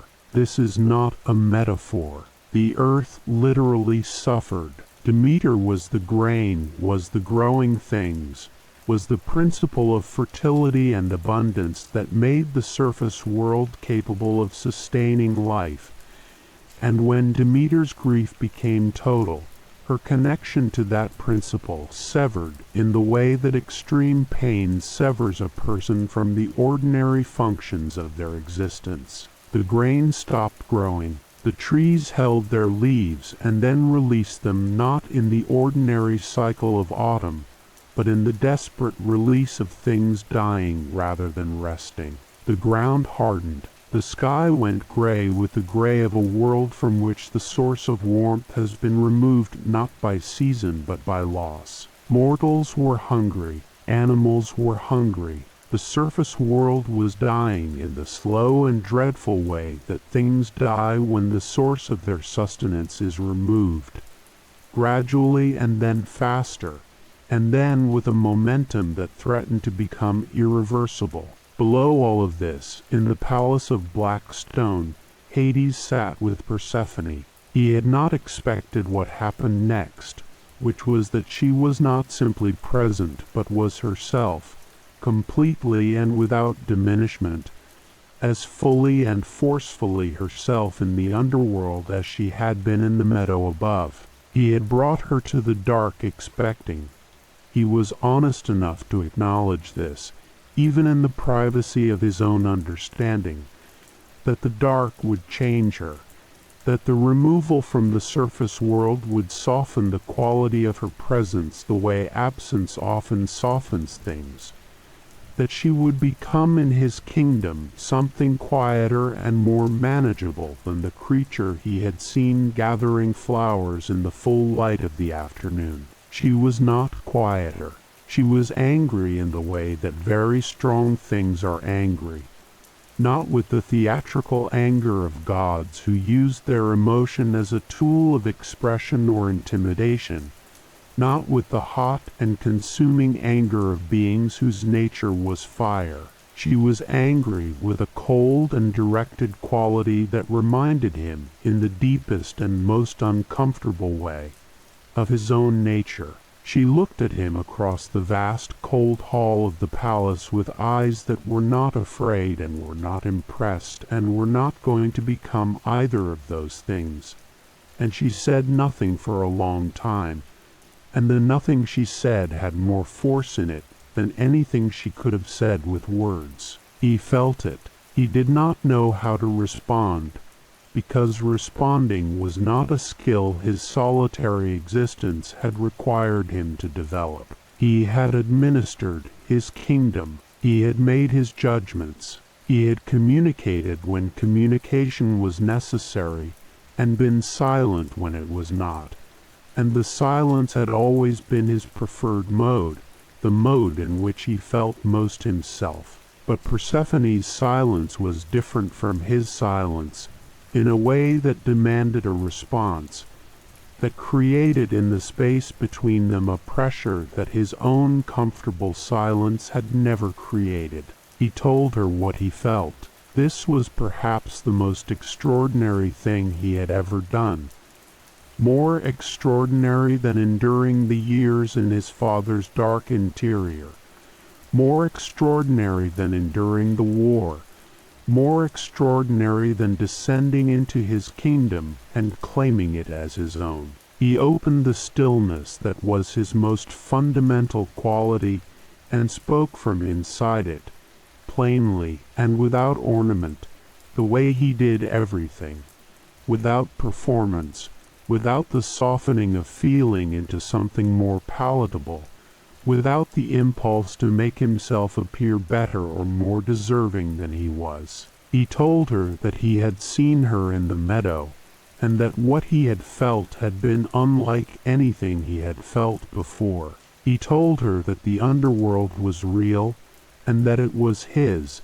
and that he had believed until that moment that it was enough. He told her that he had been wrong about this, and that he had understood the wrongness in the moment he saw her, and that he could not explain the understanding any better than he could explain the pull of the underworld from the surface world, which was not explainable but was simply true. She listened. She listened with the complete attention that she gave to everything. And when he was finished, she did not soften immediately, because she was not a being who softened immediately. And he did not want her to be, because a being who softened immediately was not the being he had seen in the meadow. And the being in the meadow was the one he had brought here, the one he needed this to be about. The time passed. In the underworld it passed differently than it passed above, without the markers of sun and season that structured the surface world's experience of duration. But it passed, and in its passing something happened between the god of the dead and the goddess of the green world that was not simple, and was not without cost, and was real, the way very difficult things are real in a way that easy things often are not. She found the palace, not all at once, not with any sudden conversion of feeling, but gradually, the way you find a place when you are given enough time in it and enough freedom to move through it at your own pace and according to your own understanding. She walked through the halls of black stone, and she felt the quality of the silence there, and she understood something about it that she had not understood in her anger, which was that the silence was not empty. It was full in the same way that the deep earth was full, packed with the accumulated weight of everything that had settled into it, rich in the way that the darkest soil is rich, in the way that the places furthest from the surface contained the most of what the surface needed to sustain itself. She found the garden. There was no garden in the underworld, not then, but there was the possibility of one. The cold ground of the palace courtyard, holding in it the capacity for growth that all ground holds, waiting not for sun, but for the particular kind of attention that Persephone gave to growing things, which was not the careful attention of cultivation, but the simple and total attention of someone whose presence was itself a form of warmth. Where she walked in the courtyard, the ground responded in the small and tentative way of something that has never tried to grow before and is not entirely sure it knows how. Pale flowers appeared, not the bright flowers of the surface world, not the narcissus and the crocus of the meadow above. Flowers that were the underworld's own flowers, shaped by the cold and the dark into forms that the surface world did not have. Flowers whose petals were the color of asphodel, and whose roots went down into the black stone with a determination that was moving in its impossibility. They were not the flowers of the living world. They were something else, something that had not existed before Persephone walked in the courtyard of the palace of the dead. Hades looked at them and felt something he had never felt in his kingdom before.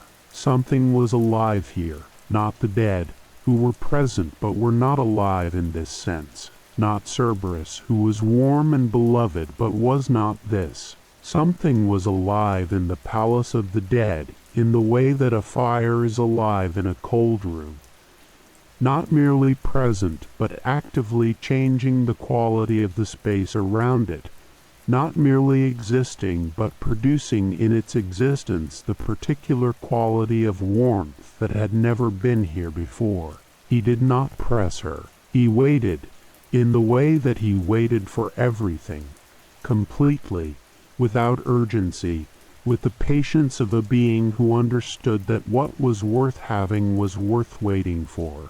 And the waiting was not passive because he was present in it, available in it, offering in his stillness the thing that he could offer, which was the complete and unhurried attention of someone who was not going anywhere, and was not distracted by anything and had no agenda except to be honest about what he felt. Then Persephone ate the pomegranate seeds. The old stories debate how many.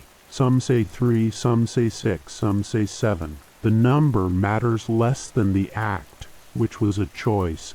And here the story requires the same honesty it has always required, the same refusal to make things simpler or more comfortable than they are.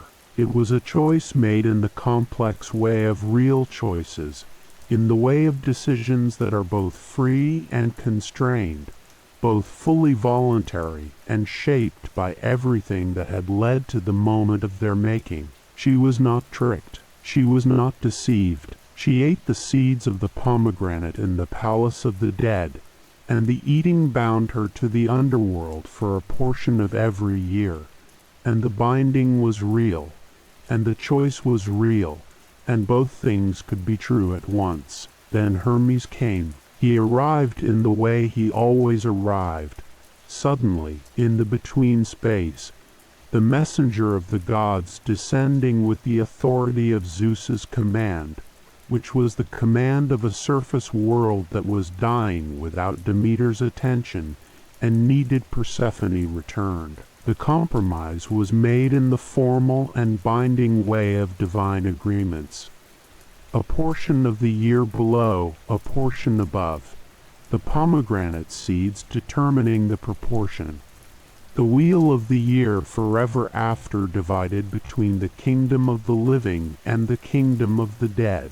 She would leave. He had known this was coming. He had known it since the first moment of the negotiation, had understood with a clear and unsentimental understanding of someone who deals in finality every day, that this was the shape of what was possible, that the full keeping of her was not available to him, that what was available was partial and seasonal, and therefore, by the measure of the underworld's usual standard of permanence, temporary. He accepted it, not easily. Honesty requires acknowledging that. The acceptance was real, but it was not without cost, and the cost was felt in the particular way that costs are felt by beings who feel everything slowly and deeply, whose feelings move at geological speed and therefore arrive with geological force.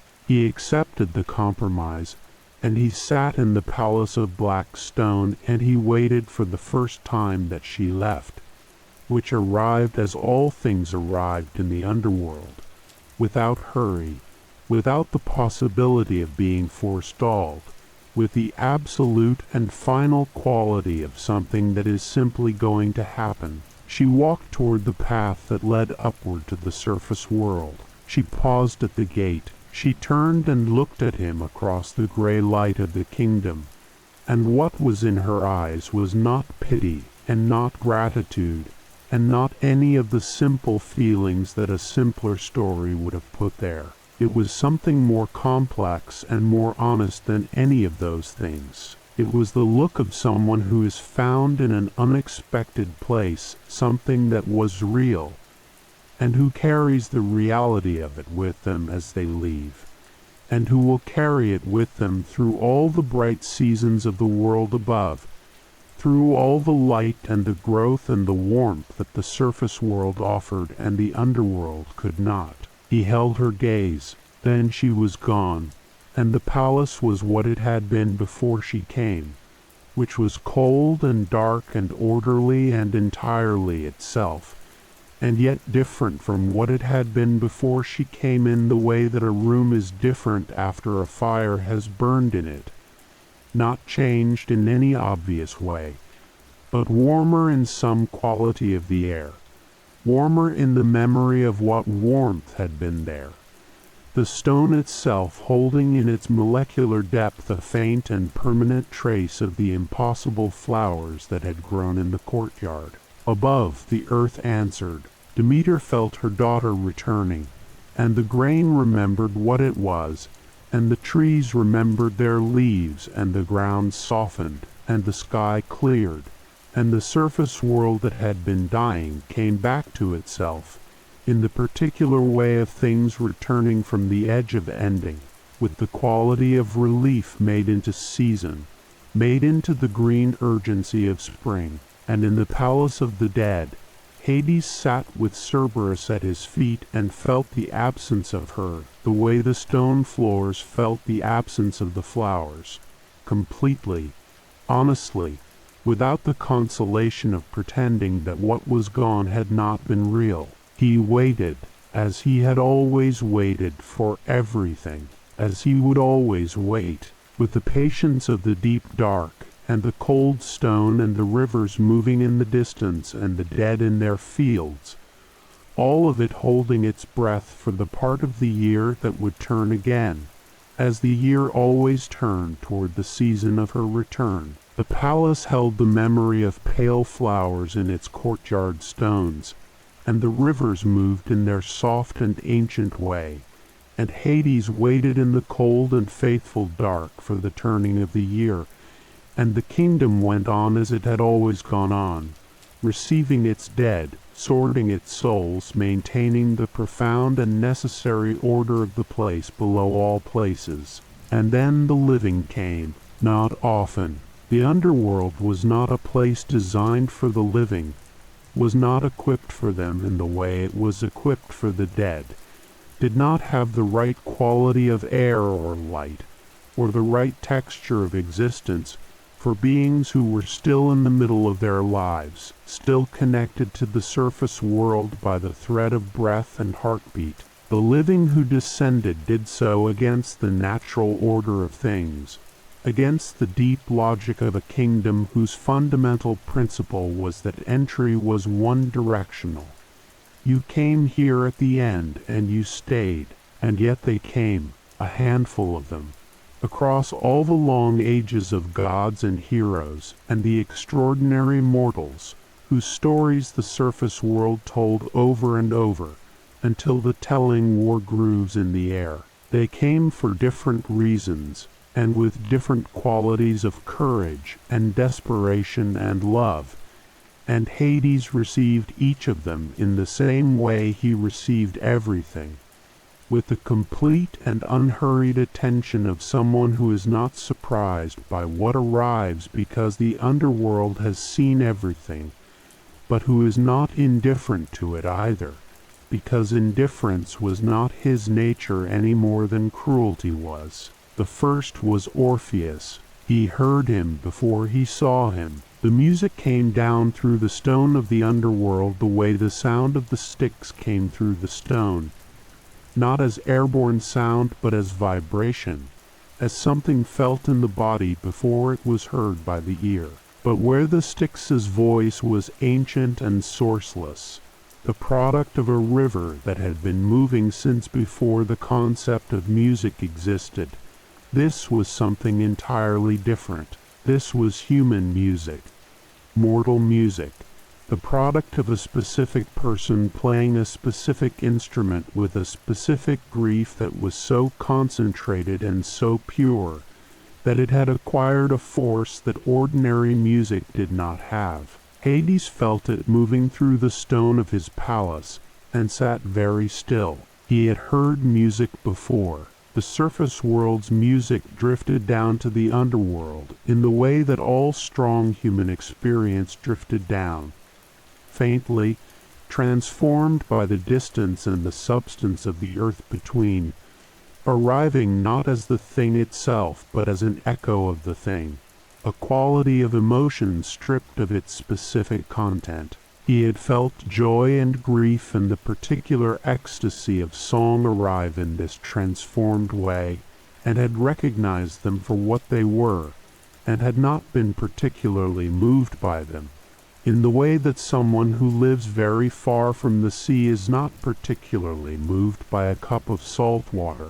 Real, identifiable, but not the thing itself. This was the thing itself. Orpheus came down the path to the underworld with his lyre in his hands, and his wife Eurydice's death in his chest, and the music moved out of him the way blood moves from a wound, not voluntarily, not as a performance or a strategy, but as the only response his body had to what had happened to it. He played because he could not play, because the grief had found in music the only form that could contain it without destroying him, and the music was therefore not art in the ordinary sense, but something more fundamental than art, the desperate translation of an experience too large for silence into the only other language available. The dead stopped. This was the first thing. The souls in the asphodel meadows, who moved in their gentle vacancy without awareness or attention, ceased their wandering and stood still, turned not by any conscious decision, but by the music itself, which had the quality of something that bypassed the mechanisms of intention and arrived directly in whatever remained of feeling in the souls of the forgotten dead. They stood and they listened, and something in them that the lethe had softened but not entirely extinguished stirred faintly, the way embers stir when a wind passes over them. Charon stopped his boat. The ferryman, who had been crossing the Styx since before anyone was counting, who had not paused in his crossing since the first soul needed to cross, held his oar still in the dark water, and listened with the complete attention of something that has spent an eternity in motion, suddenly discovering the value of stillness. His ancient face, which had the quality of rock that has been weathered past the point of any particular expression, shifted in a way that was not quite emotion, but was the direction in which emotion lay. The judges paused in their deliberations. Even the Furies, those ancient and relentless forces of divine retribution who inhabited the darker reaches of the underworld with the concentrated purpose of their function, were stilled by the music. They wept. This is what the old stories say, and it is worth holding, that the Furies wept. The beings whose purpose was the punishment of the guilty, whose nature was the absolute and implacable enforcement of divine law, who had never in all their existence shown any quality that could be called tenderness.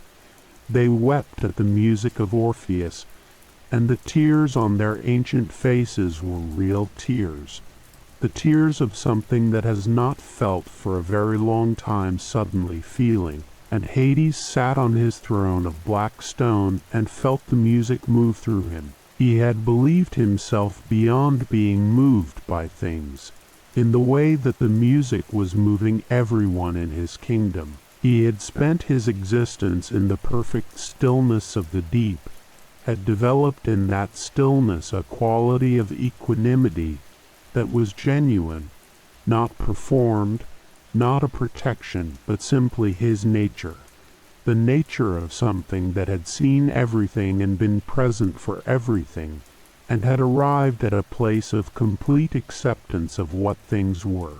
He had believed this acceptance was unconditional. The music showed him it was not. What Orpheus played was grief, but grief of a specific kind, not the accumulated grief of all losses, not the general weight of sorrow that the Acheron carried in its dark current. It was the grief of a particular person for a particular person, the grief of one specific consciousness for the absence of one specific other consciousness, the grief that comes from having known another person so completely and so specifically that their absence is not the absence of a person in general, but the absence of that exact and irreplaceable arrangement of qualities that was only ever them, and will never exist again.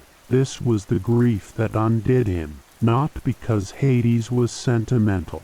He was not sentimental. He dealt in finality every day, and he understood it as clearly as any being could understand it, understood it as both the kingdom's nature and his own, understood that what ended ended, and that the acceptance of this was not a choice but a condition of honest existence.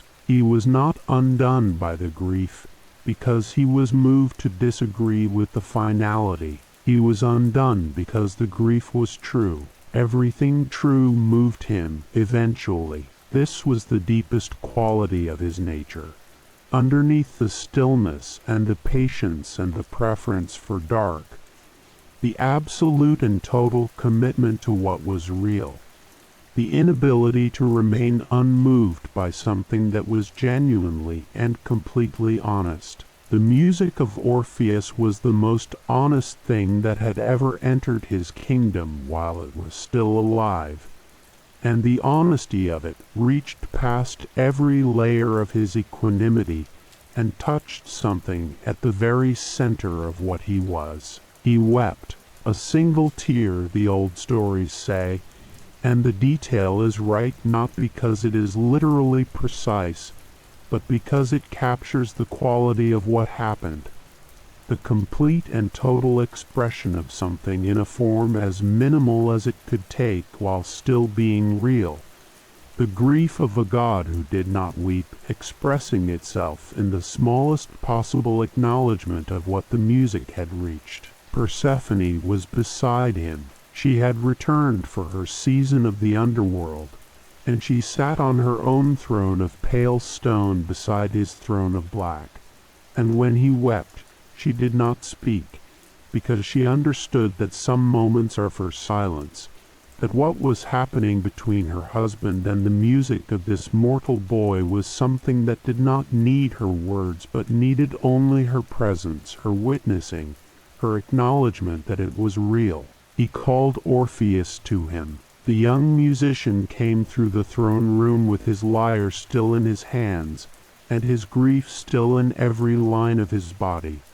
And he stood before the god of the dead, and made his request in the simple and direct way of someone who has nothing left to lose, which is also the way of someone who has nothing left to hide. He wanted Eurydice. He wanted her return to the surface world, return to the living, given back to the thread of life that death had cut too early. He asked for this not as a demand and not as a bargain, but as a plea, the purest form of asking, the form that strips away everything except the need itself. Hades considered.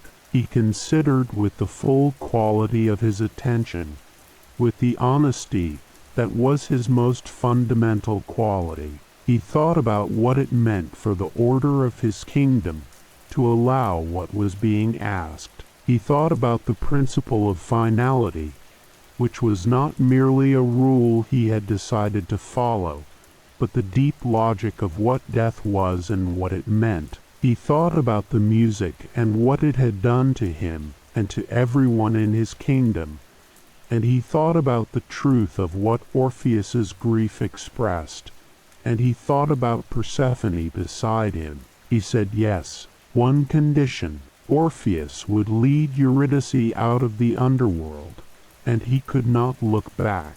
This condition is sometimes told as a cruelty, a catch, a divine trick designed to ensure the failure of the thing it appeared to permit. It was not. It was the only condition that made sense, the only condition consistent with the principle that the underworld operated on, the principle of trust, of surrender, of accepting that some things required the release of the need to see, to verify, to hold what you loved in the direct field of your vision, rather than simply trusting that it was there. The living world required constant verification. The underworld required trust. He could not do it. He was almost out when he turned, and the almost of it was perhaps the most painful thing in the story. Not the failure, but the proximity of the success, the fact that the surface world was right there, that the light was almost visible, that another few steps would have done it. He turned because he could not believe, could not make himself trust the silence behind him, could not accept that love was present without being visible. He turned, and Eurydice was there, and then she was not, slipping back into the dark with the gentleness of something returning to its natural state. She came back to the Asphodel Meadows. Hades watched her return. He watched the second death of Eurydice with the sadness of someone who had hoped for a different outcome, and had known all along that this outcome was the more likely one, because the living world's relationship with trust was exactly what it was, and knowing what it was did not mean you stopped hoping it might be otherwise. He received her back into his kingdom with the same care he gave to every soul, the same complete and unhurried attention. Then Heracles came. He came with the directness of someone who has been sent on a labor, and intends to complete it, who has the particular kind of courage that is not the absence of fear, but the complete irrelevance of fear to the task at hand. His 12th labor was to bring Cerberus to the surface world alive, and he came to the underworld to accomplish this with the straightforward confidence of someone who has already completed 11 impossible things, and has therefore adjusted his understanding of what is possible. Hades received him in the throne room. He looked at the hero across the cold hall, and felt something that was not quite respect, and was not quite amusement, but was something between them, the recognition of a quality in a mortal that he rarely found and genuinely valued, which was the quality of complete commitment, of having decided so thoroughly that what you were doing was worth doing, that the question of whether it was possible had simply stopped being relevant. He gave him permission, not because he was afraid of Heracles, who was formidable but who was not, in the cold assessment of the god of the dead, more formidable than the lord of the underworld in his own kingdom. He gave him permission because the request was honest and the courage behind it was genuine, and because Hades had always had more patience for honest directness than for any other quality in a visitor, living or dead. He gave permission on the condition that Heracles take the dog without weapons, without the tools of force and violence, using only his strength and whatever quality of connection he could establish with the animal.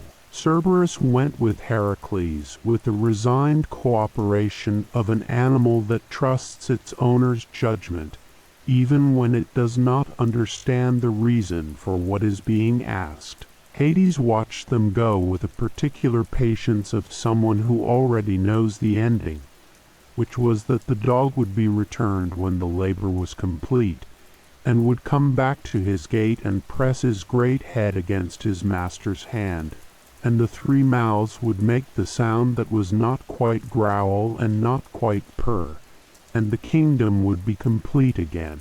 Then there was Theseus. He came with Pirithous, and their reason for coming was the most extraordinary act of presumption that the underworld had ever received. Pirithous had decided, with a particular kind of madness that afflicts those who have been too long unchecked by consequences, that he wanted Persephone. He wanted the queen of the underworld for himself, and he had convinced his friend Theseus to help him take her, and the 2 of them descended into the kingdom of the dead with this intention in mind. Hades received them with the stillness that was his most dangerous quality. He did not rage. He did not threaten. He offered them chairs. He asked them to sit. They sat, and the chairs held them with a completeness that was absolute. Not chains, not the binding of Tartarus, but something more elegant and more final, the stone of the underworld simply accepting them into itself in the way that the underworld accepted everything eventually, with the patient certainty of something that had all the time in the world. Pirithous stayed forever. He had earned his permanence there. Theseus was eventually released by Heracles on that same 12th labor, freed from the chair with a grip that was less a rescue than a recalibration. A reminder that some decisions had consequences that required a very long time to discharge before release was possible. Hades watched all of this with the quality of attention he gave to everything, and the kingdom received each visitor and processed each situation according to its own deep logic, and the order was maintained, and the rivers moved, and the dead rested, and the throne room was cold and gray and entirely itself. And through all of it, in the spaces between the visits of the living, in the long ages between one extraordinary arrival and the next, the ordinary dead came in their continuous stream, the unheroic, the unremembered, the vast majority of all the people who had ever lived, each one arriving at the bank of the Styx with their coin and their recent death, and the whole weight of whatever their life had been. He received them all, every one, with the same complete and unhurried attention that he had given to Orpheus, and to Heracles, and to the presumption of Pirithous, not with the warmth he gave to Persephone, or the particular tenderness he gave to Cerberus, but with the deep and absolute fairness that was his most fundamental gift to the dead, the fairness that the surface world so rarely managed, the fairness of a judgment that saw only what was true. He sat on his throne of black stone in the cold gray dark, and the kingdom moved around him in its faithful way, and the living came and were dealt with, and returned to their lives carrying whatever they had found in the underworld, and the dead came and were received and settled into their eternity, and the rivers sang their ancient songs. And somewhere in the palace, in the courtyard where pale flowers grew in the cold ground, the memory of Persephone was present in every stone. He breathed the cold air of his kingdom in and out. He waited for her return. The pale flowers grew in the courtyard stones, and the rivers moved in their soft and ancient way, and Hades waited for the turning of the year with the patience that was as natural to him as breathing. And the kingdom received its dead and maintained its order, and the cold gray light fell evenly on everything as it had always fallen and would always fall. But sometimes the surface world called him up, not often. The occasions were rare enough that each one had the quality of an event rather than a routine, rare enough that he felt each ascent as a distinct and specific thing rather than simply one instance of a recurring obligation. He did not seek the surface world. He had never sought it, had never felt in its direction the pull that he felt downward into the deep, had never found in its light and noise and restless forward movement anything that answered the fundamental needs of his nature. But he was not only the ruler of the dead. He was one of the three great gods who had divided the world between them, and the world above as well as the world below was in certain ways and under certain conditions his to engage with. He prepared for each ascent with care. The care was not vanity. Hades had no vanity, had never had vanity, had no interest in how he appeared to the surface world's eye. The care was the care of someone who understands that they are going somewhere that does not suit them, and that the unsuitedness requires preparation. The way a deep-sea creature requires a certain adjustment to survive in the shallower water, near the surface, where the pressure is wrong and the light is excessive, and everything about the environment is calibrated for something other than what you are. He put on his helmet before he rose, not always in the sense of literal invisibility. The helmet's power to make him completely unseen was a specific tool for specific purposes, and he did not always need to be invisible on the surface. but he put it on in the sense of putting on the quality of himself that the helmet expressed, the withdrawn, the unseen, the preference for observing over being observed. He wore his nature on the surface world the way he wore his helmet, as a shield against the excess of the environment, as a way of maintaining the integrity of what he was in a place that was not made for it. The surface world was too loud. This was always the first thing. He had thought, across the long ages of occasional visits, that he might adjust to it, that the ear might learn to receive what it received, without the sense of assault that accompanied every ascent. It had not happened. Every time the sounds arrived with the same excessive quality, not louder than they had been on the previous visit, but consistently more than his kingdom had prepared him for. The wind and the water and the birds and the particular human sounds of whatever part of the world he had emerged into, combining into a texture of noise that required the entire first part of each visit simply to endure. He moved quickly on the surface, not because he was afraid of it, not because its excess threatened him in any way that the cold stillness of his nature could not manage, but because he was most fully himself below, and the surface world asked of him a constant low-level effort of adjustment that his kingdom never required. He moved through what needed moving through, and returned as soon as the work was done, but he observed, even in the efficiency of his surface visits, even in the slightly contracted quality of his presence in a world that did not suit him, he observed with the same quality of attention he gave to everything. He saw the mortals in their ordinary lives and felt something for them that was not pity and not judgment, but something of both. The recognition of beings who were doing something extraordinary, which was living fully in a world of endings, investing completely in things they knew would not last, loving with full force people they knew they would lose, building with full commitment structures they knew would fall. He had received all of those endings in his kingdom. He knew exactly what became of every mortal investment, every mortal love, every mortal structure.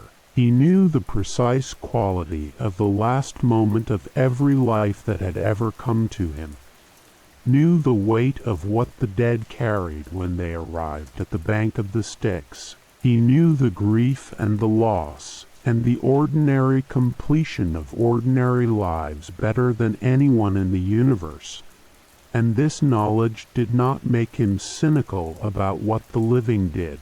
It made him, in his own still and unexpressive way, admiring of it. Then there was Sisyphus. He had been a problem since before the problem was fully his. Sisyphus was a king of the surface world who had the particular quality of intelligence that, applied without the discipline of wisdom, produces not greatness, but an endless and self-defeating cleverness, a mind so capable of finding solutions that it never stopped to ask whether the problems it was solving were problems worth solving. He had discovered how to cheat death, which was not a discovery made through wisdom or understanding, but through the particular lateral intelligence of someone who looks at a system and immediately starts looking for its weaknesses. He had chained Thanatos. Thanatos was the god of death,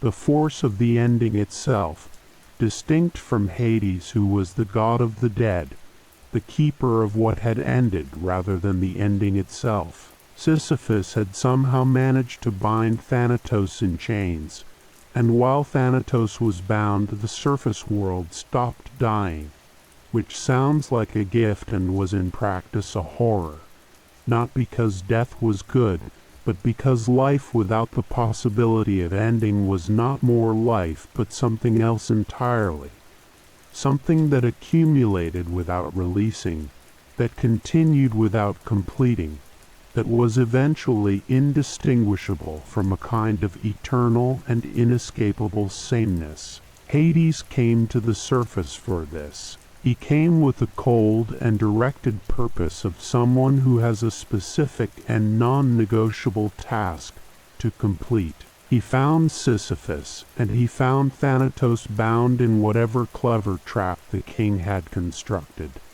And he freed Thanatos with the absolute authority of the Lord of the Dead. And he took Sisyphus back to the underworld with a calmness that was more frightening than any fury would have been. But Sisyphus was not done.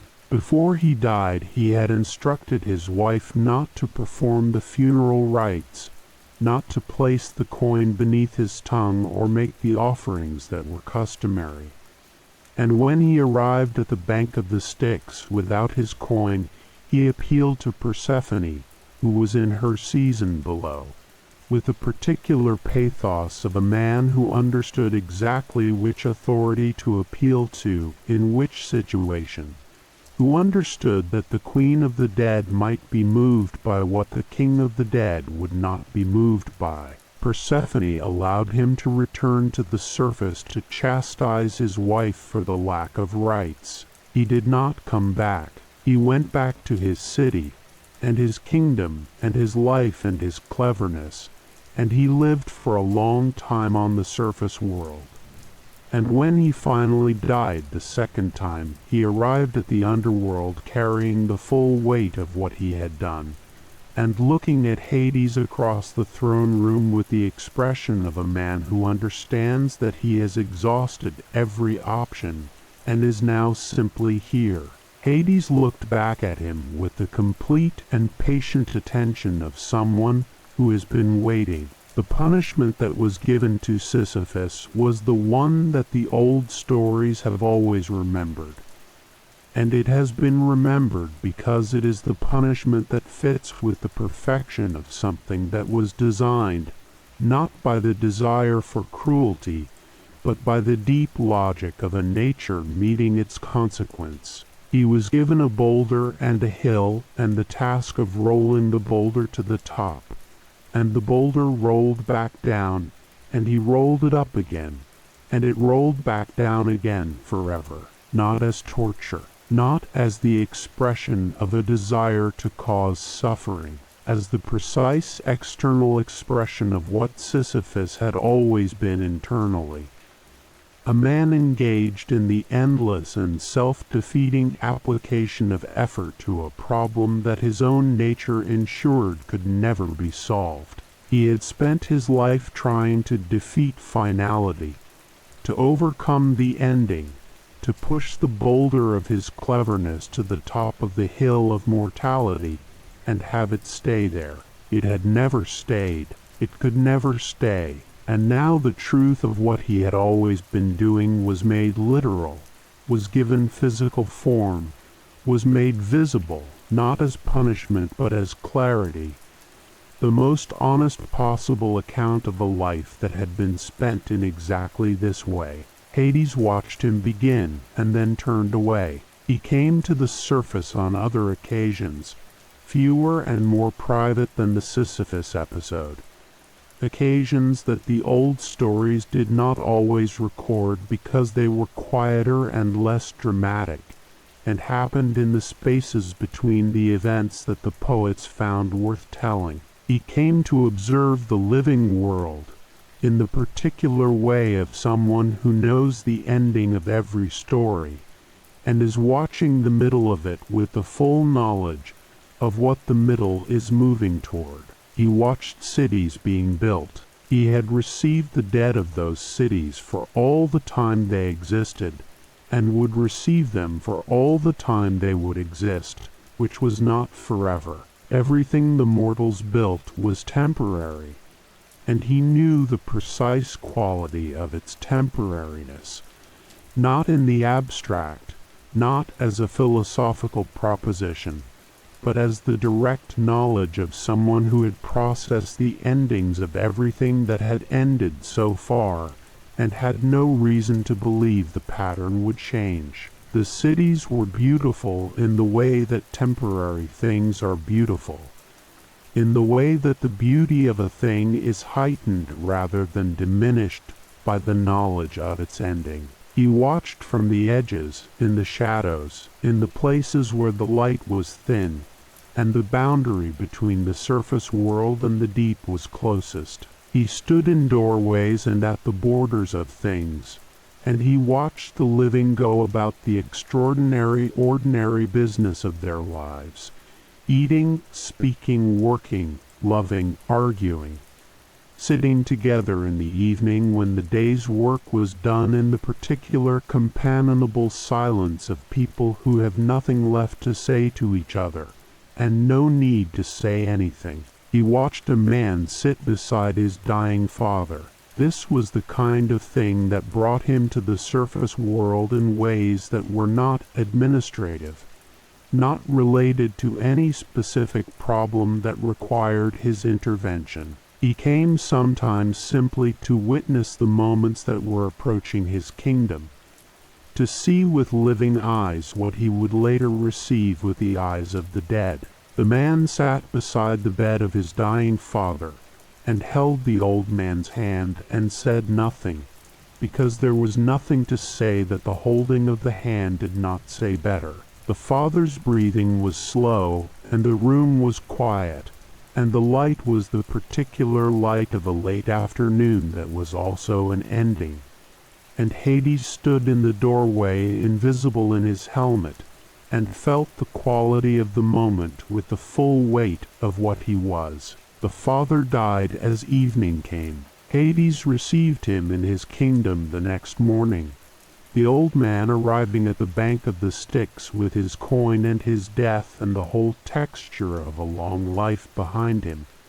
And when Hades saw him, he felt the connection between this morning's arrival and the previous evening's watching, felt the continuity of a single life moving from its ending on the surface to its beginning below.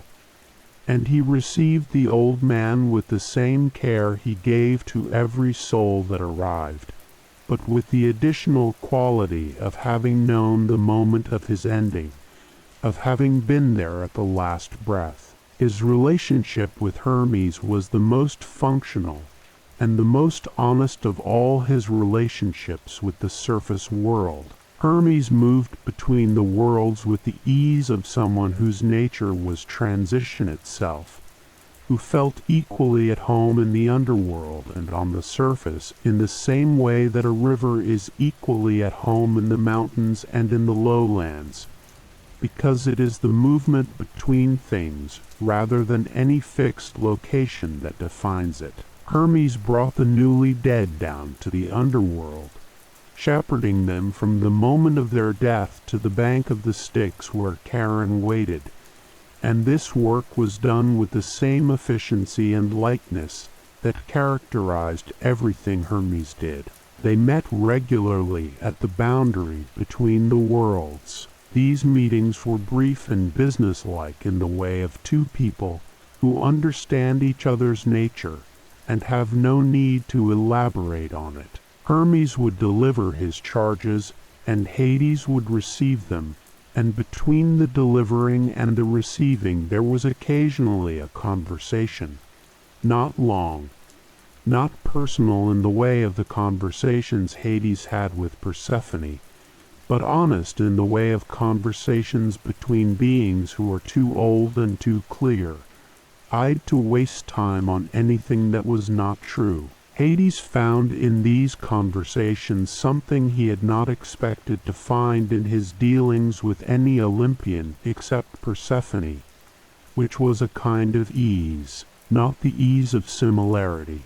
He and Hermes were very different, their natures as opposite as any two divine natures could be, the god of movement and the god of stillness, the god of thresholds and the god of permanence. But the ease of mutual honesty, the ease of two beings who were both in their different ways committed to seeing things clearly and saying what they saw. He came to the surface for his brothers rarely, His relationship with Zeus and Poseidon was the relationship of beings who had shared the most formative experience of their existence, the dark inside their father, and had then gone in three completely different directions and become three completely different expressions of the divine. They were brothers in the deepest sense, and in the most superficial sense, connected by something that went below the level of ordinary connection,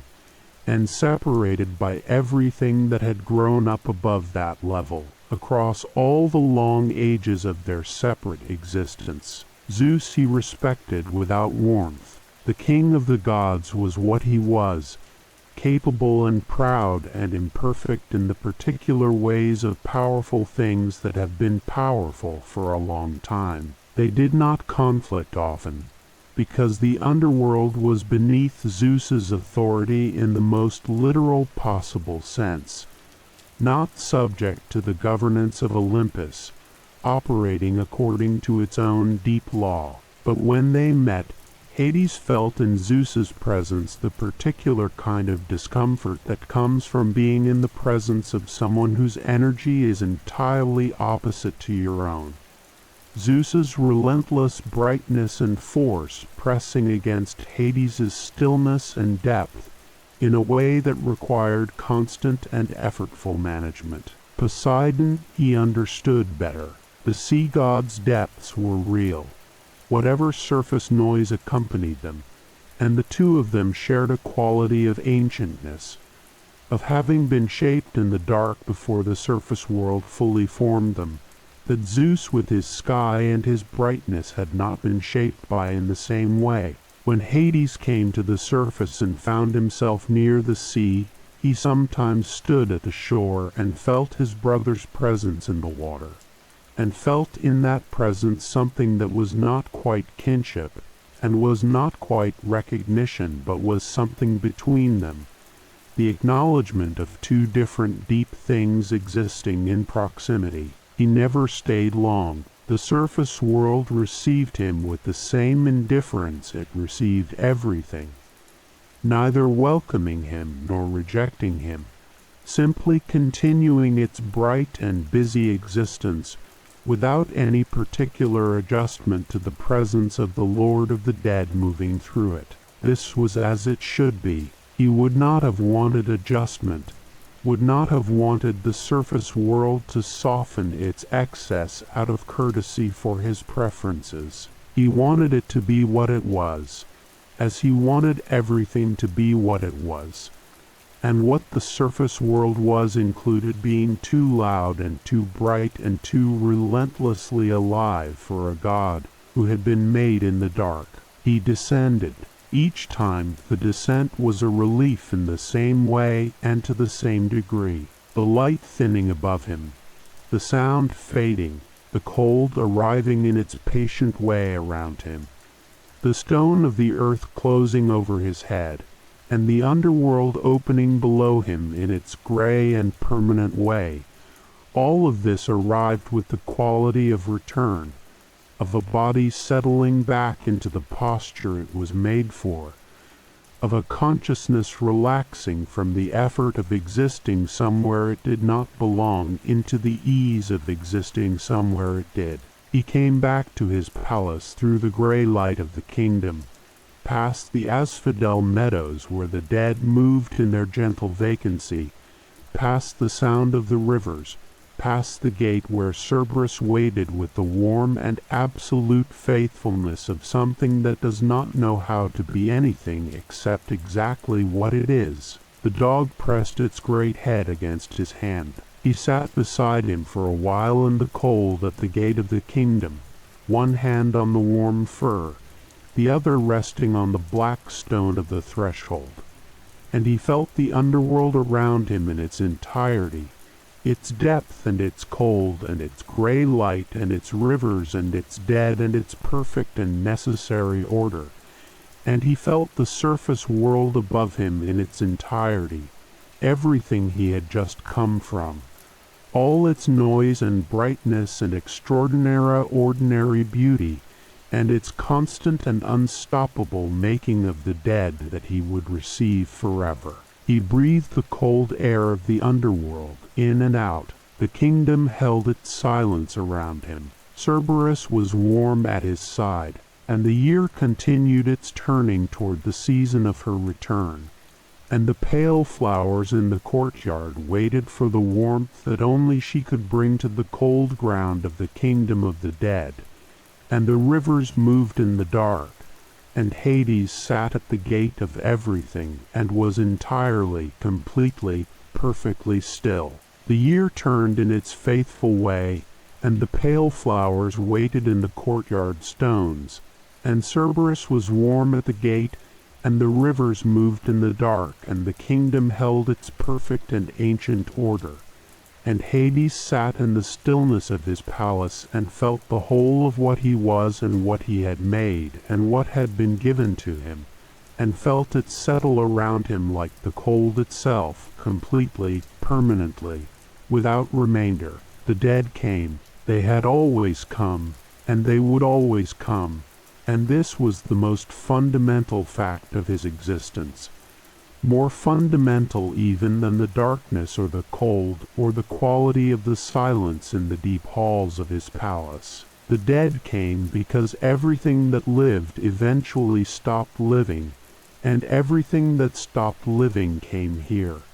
And this was not a tragedy in the way that the surface world sometimes framed it, not a failure of existence or a punishment for having been born. It was the completion of a process. It was the arrival at the destination that all things moved toward from the moment they began. He received them with the same quality of attention he had always given them, not differently, in the late ages of the world from the early ages, not with any accumulated fatigue or any diminishment of the care that each soul deserved and received. A god who ruled the dead could not afford to become habituated to what he was doing in the way that long practice can habituate mortals to the work of their lives, could not allow the individual to blur into the general, could not let the vast number of the dead become a quantity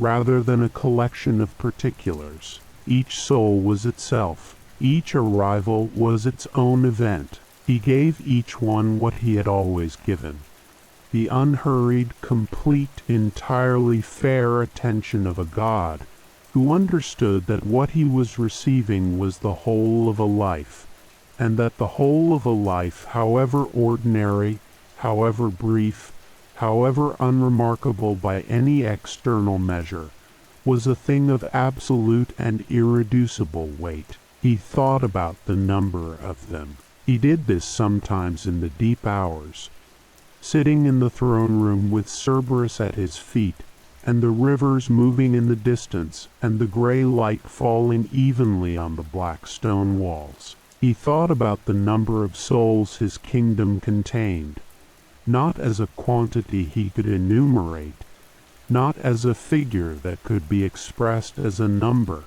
but as the felt reality of an accumulation so vast that it exceeded any ordinary sense of scale. Every person who had ever lived on the surface of the world was here, every one of them, the kings and the beggars, the famous and the entirely unremembered, the heroes whose stories the poets told, and the ordinary people whose stories had never been told by anyone except the people who loved them, which were always the most important stories, the ones that the poets missed. They were all here.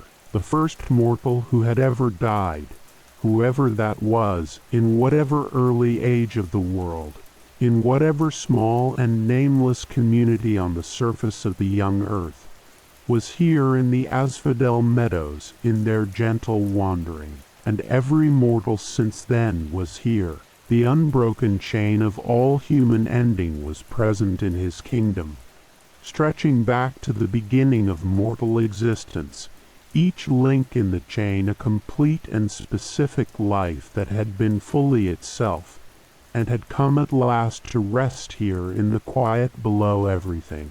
He found comfort in this, not the comfort of power, not the comfort of possession.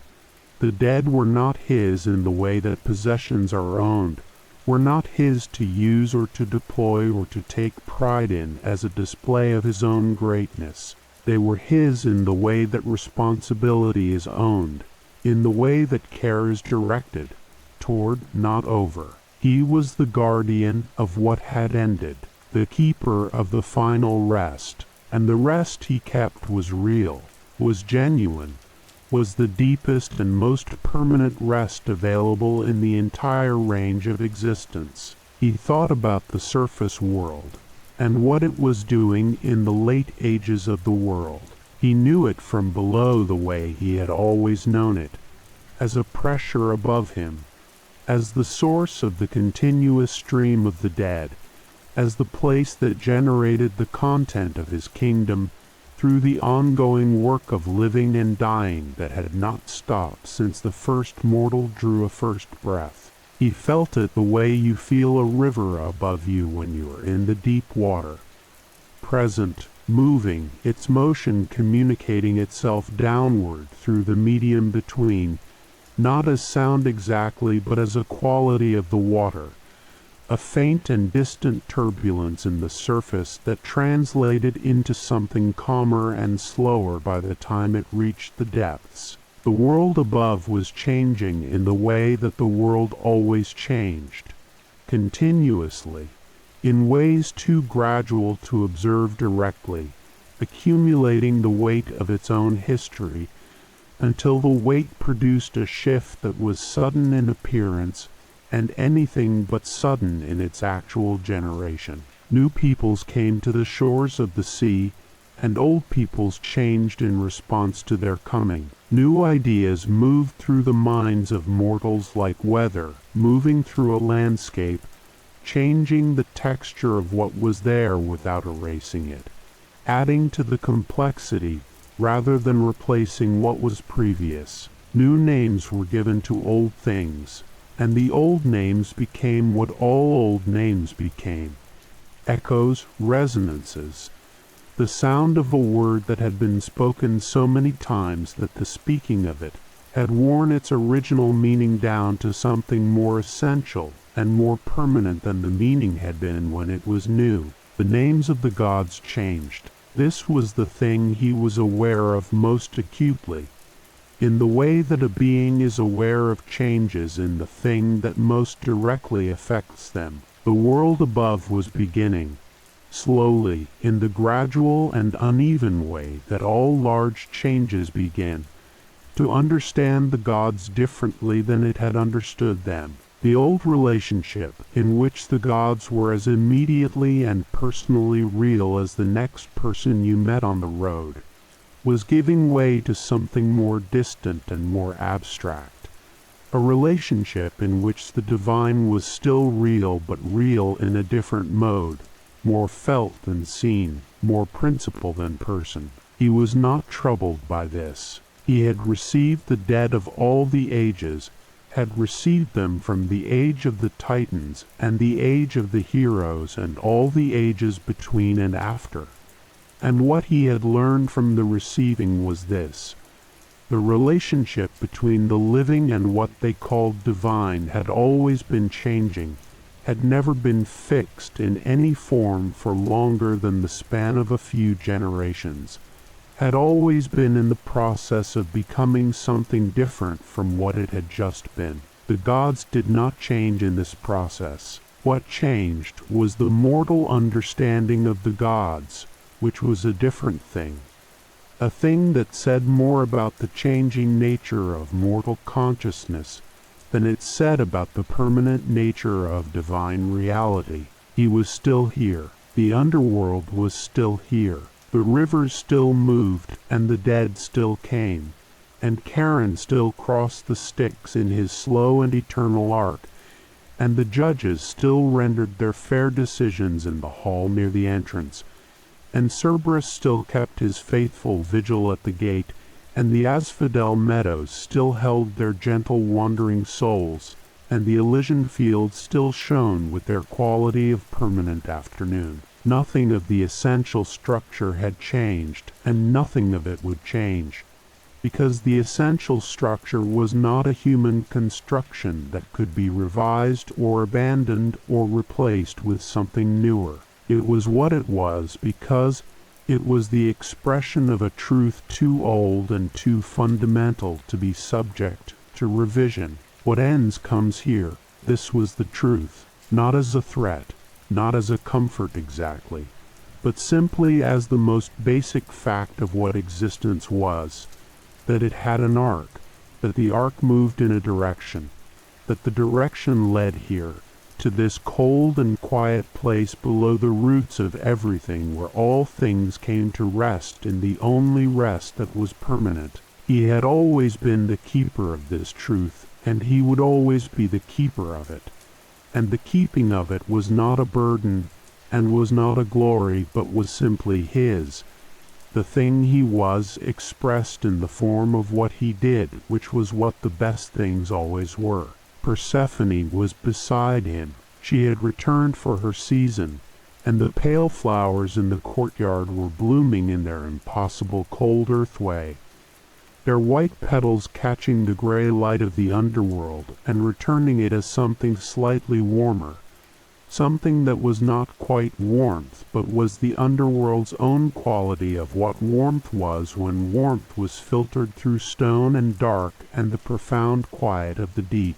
She sat on her pale throne beside his black one, and her presence in the kingdom was what it had always been since the first season she had spent here. The thing that changed the quality of the cold without removing it. The thing that made the silence richer without disturbing it. The impossible green warmth at the center of the kingdom of the dead. He looked at her. She was reading, or doing what gods did that was the equivalent of reading.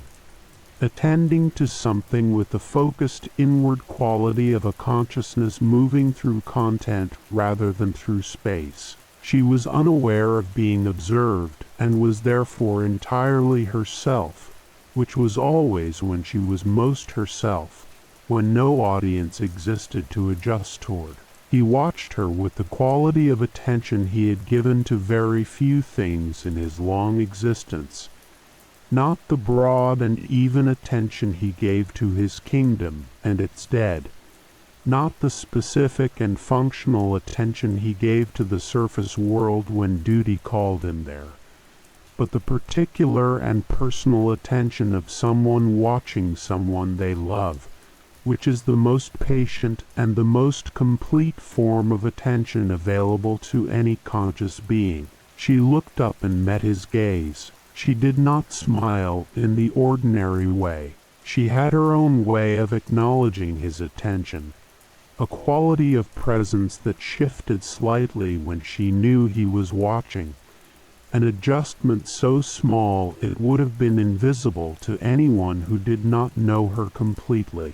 He knew her completely. He had known her across all the seasons of all the years since the first season she had spent in his kingdom.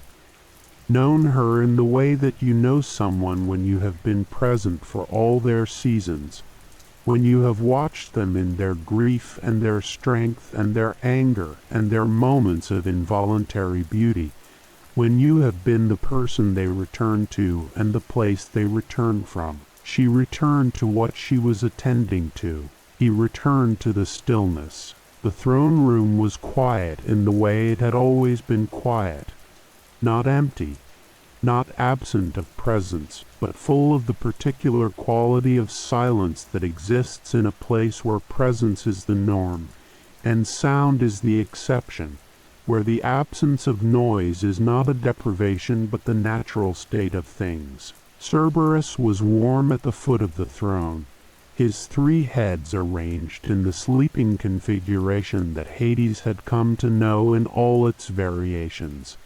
The way the left head rested slightly higher than the center when he was in deep sleep, the way all 3 heads lifted at the sound of a new soul arriving at the gate even before any of them were fully awake, The rivers moved in the distance. He listened to them with the quality of attention he gave them in these still moments, not analyzing but simply receiving, letting each voice arrive and be itself, without trying to extract more from it than it offered. The Styx with its dark and ancient certainty, the Lethe with its pale and gentle forgetting, the Acheron with the heavy weight of all the sorrow it carried, the Phlegethon with its contained and sourceless warmth, the Cocytus with its deep and wordless lamentation. 5 voices in the dark, each different, each expressing a different aspect of what ending was and what rest was and what the underworld was.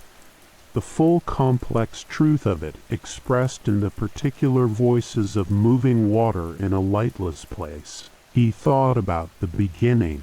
He had not thought about the beginning as often as he had thought about other things.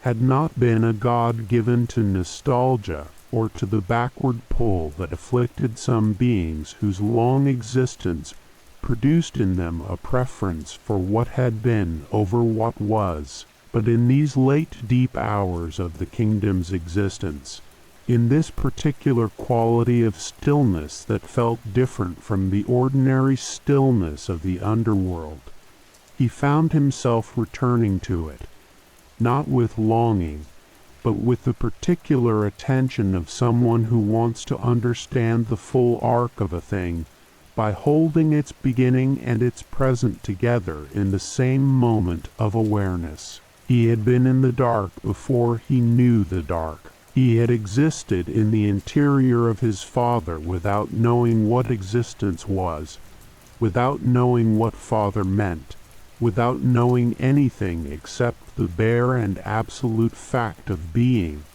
which was the oldest and most fundamental fact available. That first dark had made him what he was, had made him capable of the kingdom, had shaped him for the silence and the cold and the permanent and patient order of a place below all places. He had been formed in a dark that was not his choice, and had found in it the nature that was entirely his own. This was the truth that he returned to now. His nature had been given to him by circumstances he had not chosen. The dark of his father's interior, the long years of the war, the drawing of the lot that sent him below.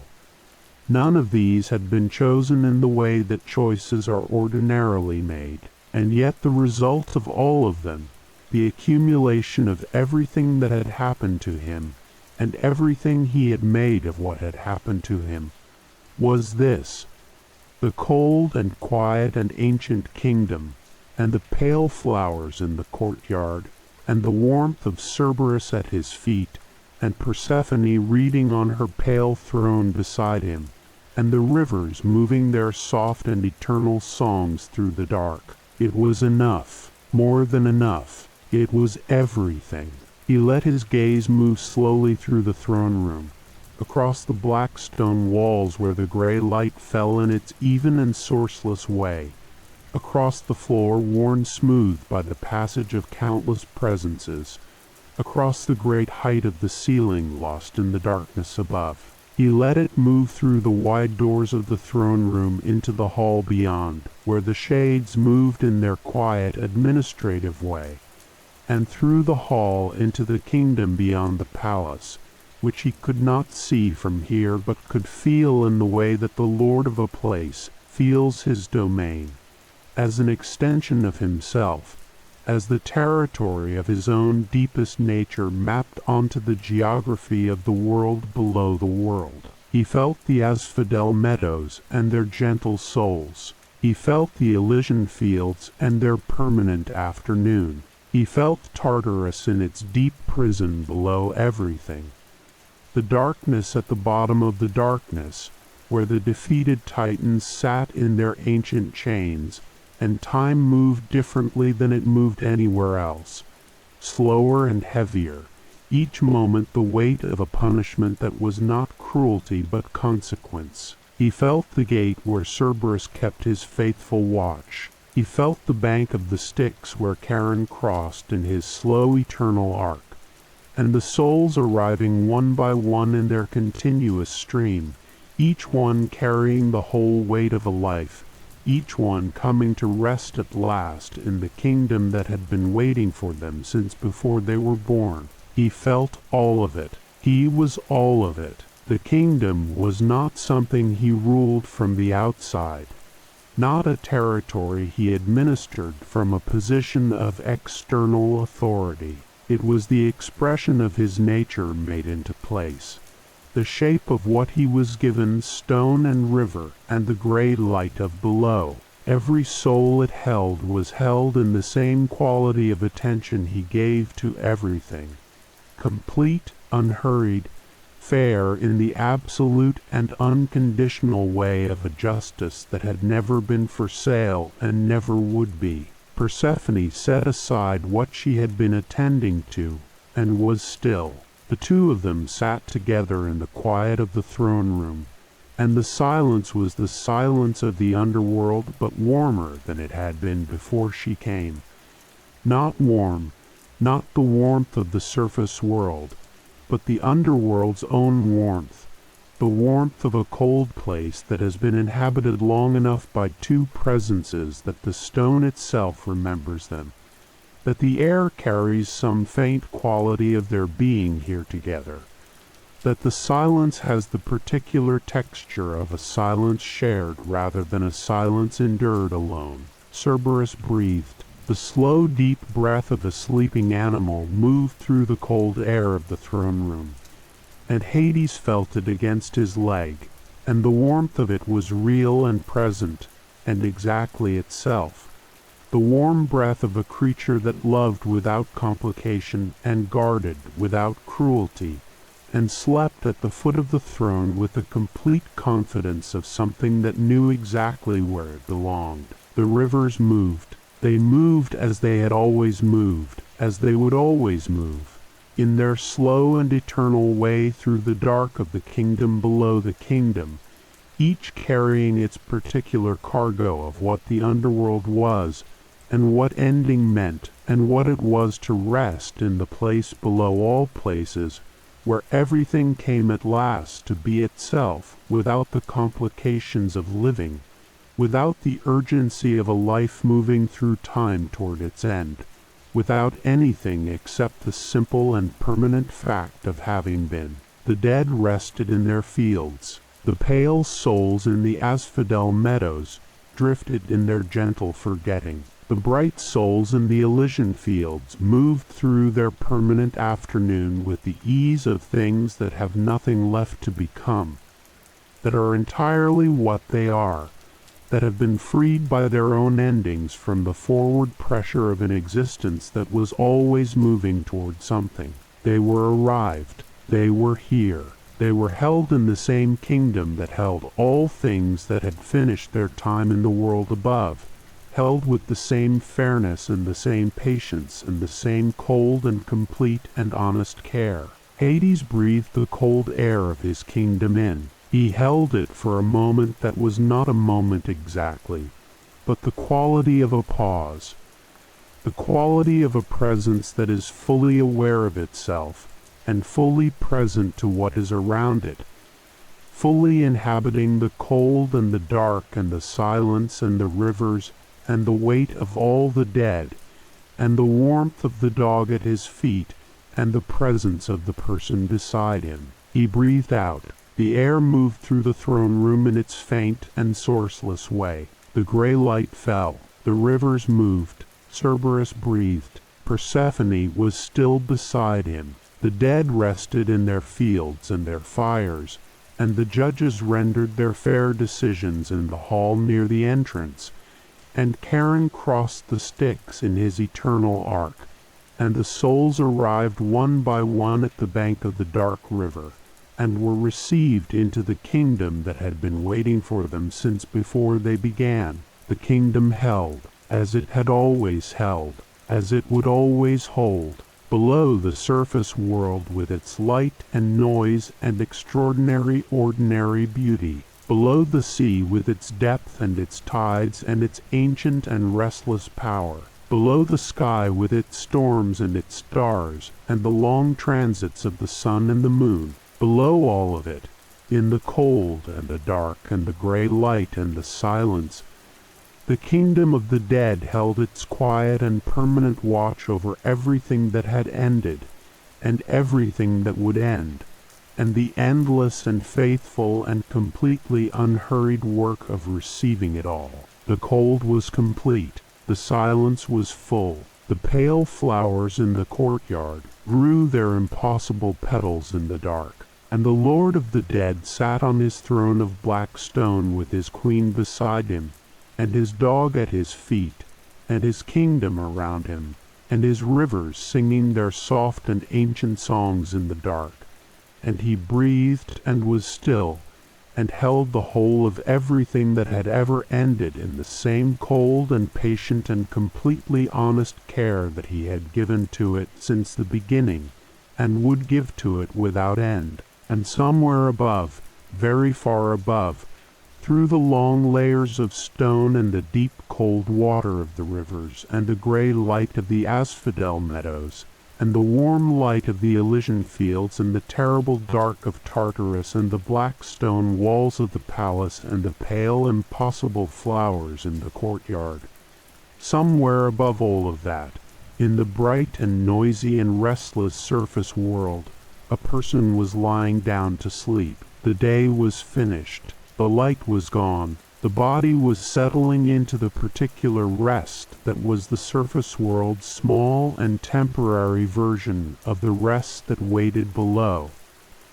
The shallow echo of the deep quiet of the kingdom of the dead. The brief and nightly surrender to the dark that was the closest the living could come to understanding what the dark truly was. The breath slowed. The thoughts grew less insistent, less directed, less attached to the forward movement of a life that was still in its middle and still moving toward its destination. They drifted the way the souls of the asphodel meadows drifted, gently, without urgency, without the need to arrive anywhere. The cold quiet of the deep moved upward through all the layers of the world like a slow and patient tide, reaching through the stone and the water and the gray and the warm light, reaching through the roots of the mountains and the floors of the seas, reaching upward through the dark earth to the surface where the sleeping body lay, and touching it with the lightest possible touch, not the touch of death, not yet, not for a long time, the touch of rest, the touch of the kingdom below all kingdoms, offering its oldest and most patient gift to the world above, which was the gift of the dark and the cold and the silence, which was the gift of the deep, which was the gift of a rest so complete and so ancient and so unconditional that nothing in the world above could fully replicate it. Only approach it, only touch its edges in the deep hours of the night when the surface world grew quiet and the distance between the living and the dead grew briefly, gently small. Sleep now. Below you, in the kingdom of the patient dark, the Lord of the Dead holds everything that has ever ended with the same cold and complete and honest care. He is not waiting for you. You have a long time yet, but he is there. He has always been there, and when the time comes, the dark will be exactly as it was at the very beginning, complete and cold and quiet and full and yours. The rivers move in the dark. The kingdom holds.